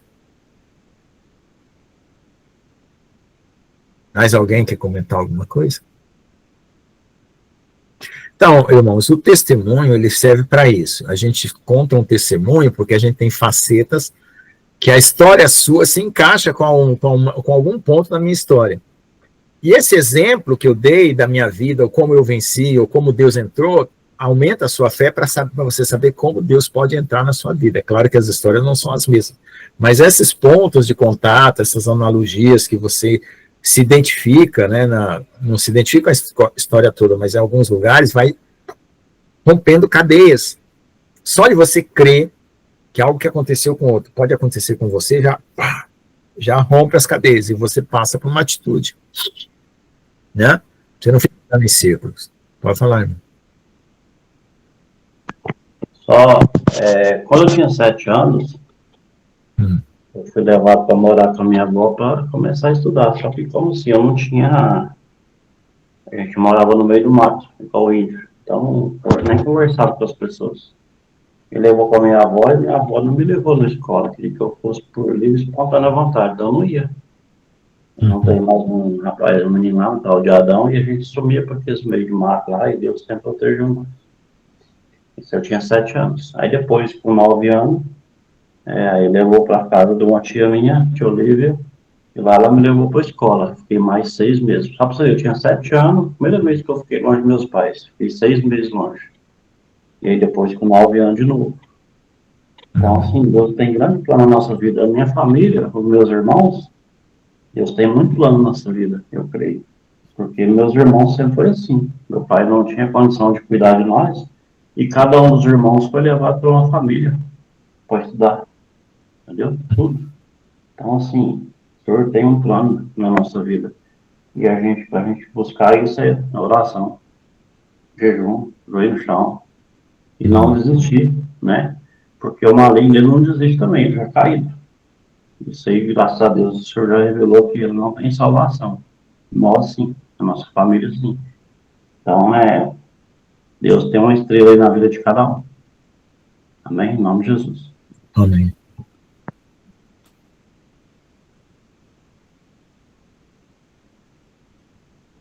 Mais alguém quer comentar? O pastor João tá calado. Tá muito frio.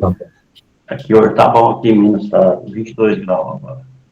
Parece que quando eu desligo a gravação, todo mundo quer falar, né? Então, vou desligar a gravação. Aí, quem vai orar? O irmão Gustavo, ora para nós agradecendo. Agora eu pego você.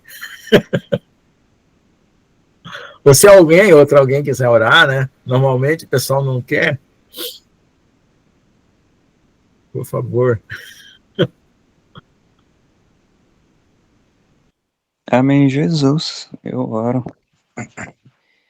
Eu tava aqui me ajeitando embaixo das cobertas. Amém, Pelo amém, jeito tá Senhor. muito frio aí, né?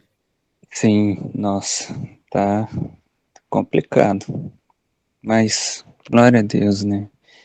Agradecer ao Senhor que tem as cobertas, tem os agasalhos, tudo, né? A gente não pode reclamar. Obrigado, Pai, né? Somos gratos, Senhor. Obrigado por todos os irmãos e irmãs que estão aqui presentes, todos aqueles que compareceram, Pai.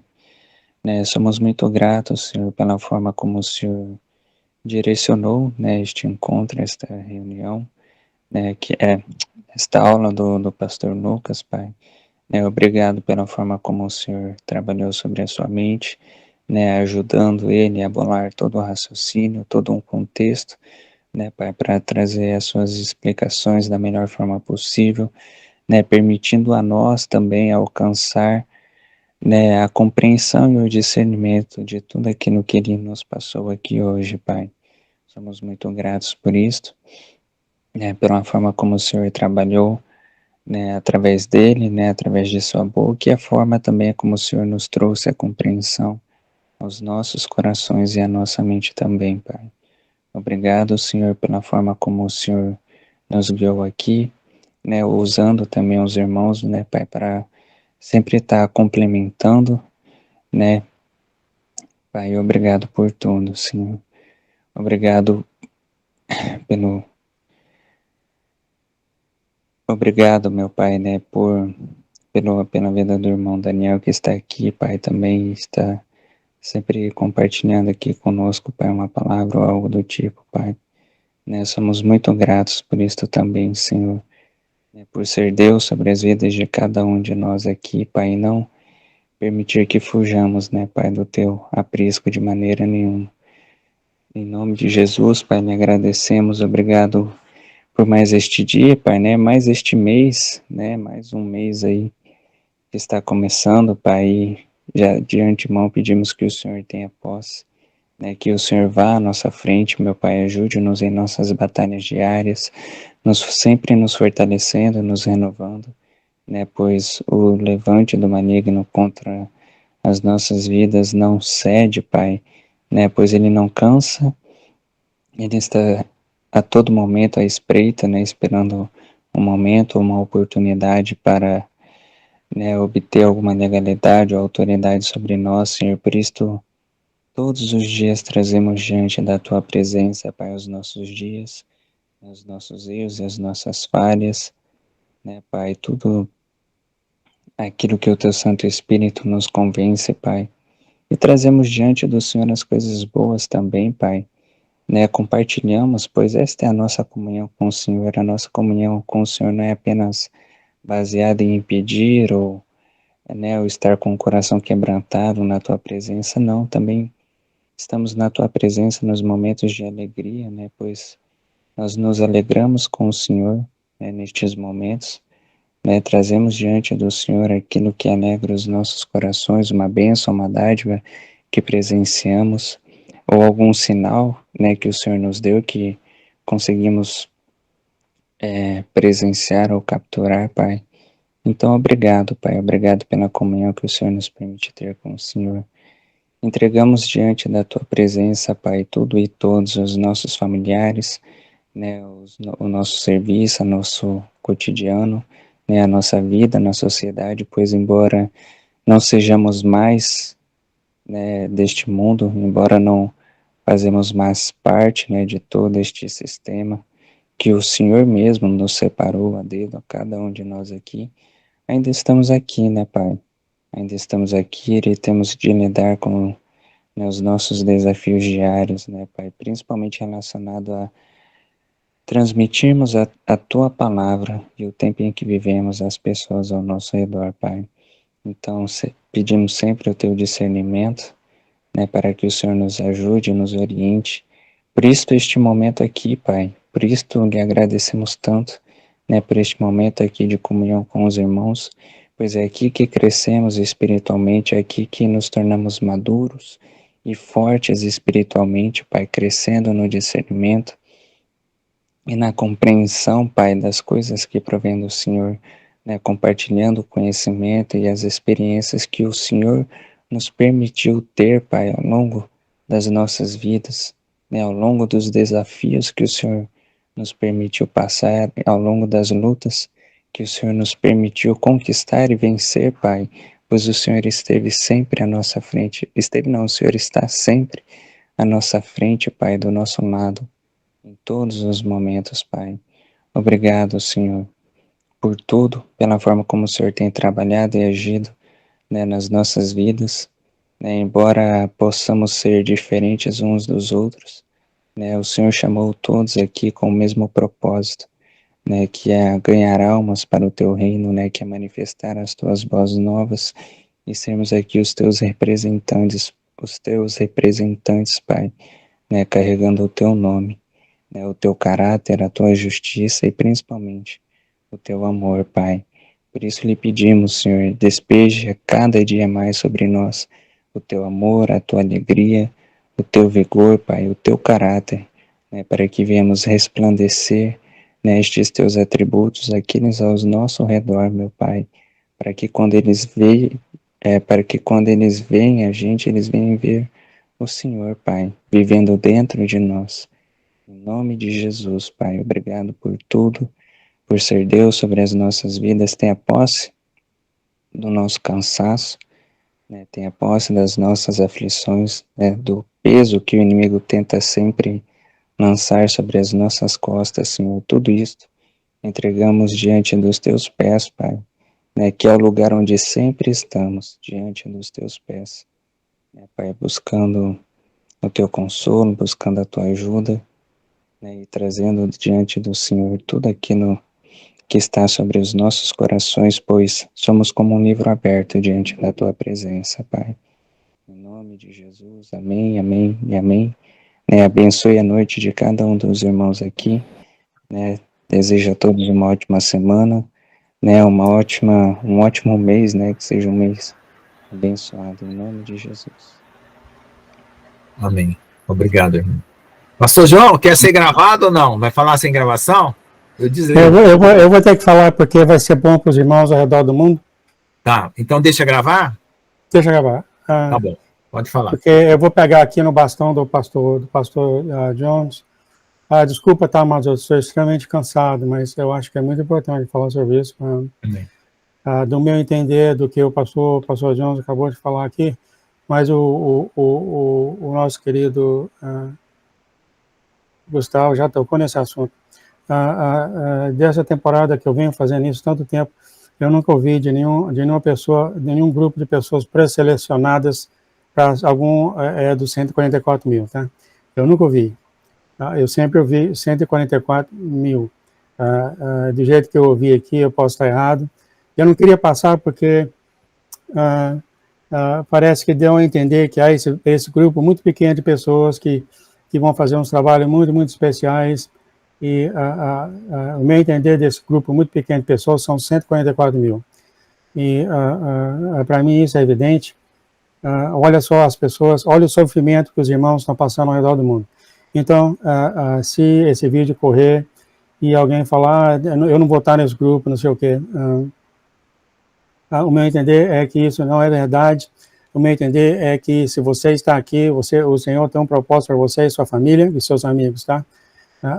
E ele é grande. Sim, há diferença de cargos, como já falei, o pastor Lucas é um general, mas o Senhor já falou várias vezes que os 144 mil é um exército, cada um fazendo coisas diferentes, como o Gustavo falou aqui, mas todos trabalhando em união para o benefício do corpo. Então, todos vocês são importantes para o Senhor. Não há um mais que o outro, e não há uma missão mais do que a outra. Olha, por exemplo, amados, você só olhar o sofrimento que os irmãos estão passando. Olha, pastor Nilva, quem você conhece que ora em línguas e o Deus conversa com a pessoa?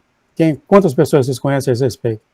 Quantas pessoas você conhece o João Batista, que eu vi o Espírito Santo conversando com ele ontem, como se fosse uma pessoa? Né? Quantas pessoas você conhece nesse sentido? E olha, se eu ouvi o caso da Márcia, se eu ouvi o caso da Célia, da Vera, do Daniel, o seu sofrimento, meus queridos, não são em vão. Como o pastor Lucas já falou, ele não é em vão. Você está passando para um outro nível, tá? Então, eu só queria terminar aqui para falar que que vocês todos são importantes e o que você está passando não é em vão, não é em vão, tá? Não é em vão. Eu só queria passar isso para vocês, tá? É só isso que eu quero falar. Até mais. Até mais. Pode falar, irmão Daniel. Resolveu falar? Deve ser quantas aí? 4 da manhã aí, né? Não, aqui são quase 2 da manhã, paz de Cristo, irmãos.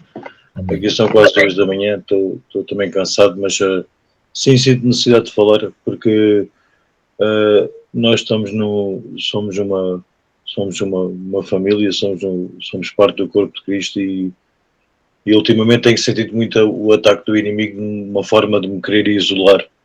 E é exatamente ontem eu falei nisto na live e depois não foi por acaso que o pastor João veio a confirmar que os ataques do inimigo é muito acerca de nos querer derrotar, querer que nós achemos que não somos o suficiente, não valemos a pena, nunca vamos ser bons o suficiente para agradar a Deus e essas coisas todas que o inimigo gosta muito de fazer para nos deitar abaixo e para que nós não para que nós fiquemos de certa forma envergonhados e mais pequenos e não possamos espalhar a palavra. E então desta forma também queria pedir muito, eu nunca, é assim, eu estava muito feliz porque há muito tempo não era atacado, o inimigo que escolhe muitas formas e ultimamente ele tem atacado de outras formas que já não atacava há muito tempo, com muita sedução, muita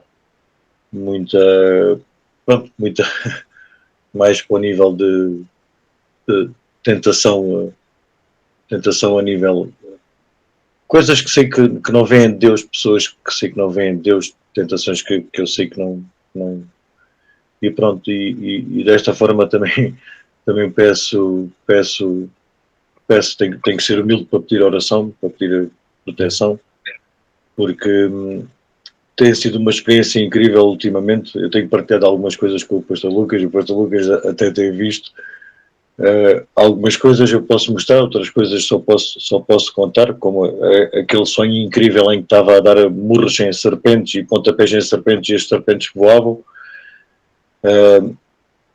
E depois aquela experiência que eu partilhei com o pastor Lucas em que um morcego, cerca de 4 horas da tarde, aqui neste momento estão quase 30 graus, e naquele dia às 4 da tarde, que eu partilhei com o pastor Lucas, três fotografias que eu tenho aqui comigo, neste mesmo celular, em que um morcego, cerca de 4 da tarde, com este calor, veio pousar precisamente na minha bota esquerda. E eu mostrei ao pastor Lucas a bota, as fotos da bota, um morcego, quer dizer, um morcego é um animal cego, o morcego não é suposto voar de dia, muito menos aterrar na minha bota. E eu tive que aterrar a bota, tive que ir, fui andando para um sítio onde tinha sombra de uma árvore e pus o morcego naquela sombra, porque foi o que eu achei que podia fazer melhor, não é? Mas sei que foi um sinal que eu sei que vinha de Deus, aquilo vinha de Deus. E aquele sinal também incrível de que os... eu não sei como é que vocês chamam no Brasil, aqui em Portugal nós chamamos ímãs, quando aquelas coisas magnéticas que nós pomos no frigorífico estavam a saltar do frigorífico para ficarem coladas em mim. Quer dizer, aquilo foi uma coisa mesmo estranha, porque foi mais do que uma vez. E pronto, sei que Deus me está a dar sinais, e está a dar sinais a todos nós, mas o inimigo está a ficar desesperado e está-nos a tentar isolar, e está-nos a tentar derrotar, e está-nos a tentar seduzir com pratos de lentilhas e mais uma vez queria pedir não só para orarem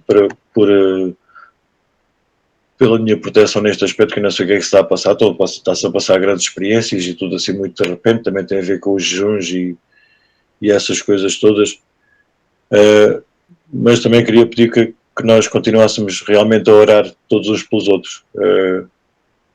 Esta parte da confissão realmente é mesmo muito importante, porque a gente consegue fazer com que o inimigo, com que os nossos pés sejam partilhados por todos e o inimigo seja atacado de várias vertentes. E pronto, nós já temos tantos grupos que nem vale a pena sugerir um grupo de confissões, mas sinceramente acho que isto também tem a ver com aquilo que estavam a dizer, com coragem, tem a ver com a coragem, para nós termos a coragem de pedir oração. O pastor Lucas nesse aspecto foi ele que me ensinou, foi ele que tem inspirado esta coragem para pedir oração. E a coragem para partilharmos com os outros os problemas, porque não? Somos uma família, porque é que não? Como se costuma dizer, mais vale prevenir do que remediar. Então, se nós vimos que o inimigo está a planear contra nós, mais vale prevenir e começar a pedir oração, porque as batalhas estão cada vez mais intensas e às vezes sozinhos é difícil. Mais vale prevenir e pedir logo oração e proteção do que depois estar a pedir para remediar, não é? E é isto. Muito obrigado, irmãos. Muito obrigado pelas palavras sábias do pastor Lucas, pelas palavras sábias do pastor João, do pastor Jones e dos irmãos todos, e pela oração do irmão Gustavo. Deus nosso Pai abençoe a todos, a paz de Cristo. Obrigado, irmãos. Obrigado. Deus abençoe, irmão Daniel. Eu vou aqui parar a gravação, mas se alguém quiser ainda comentar alguma coisa que achar importante, eu deixo gravado. Tá, já houve a oração, né? Vou parar aqui a gravação. Fiquem à vontade aí, né?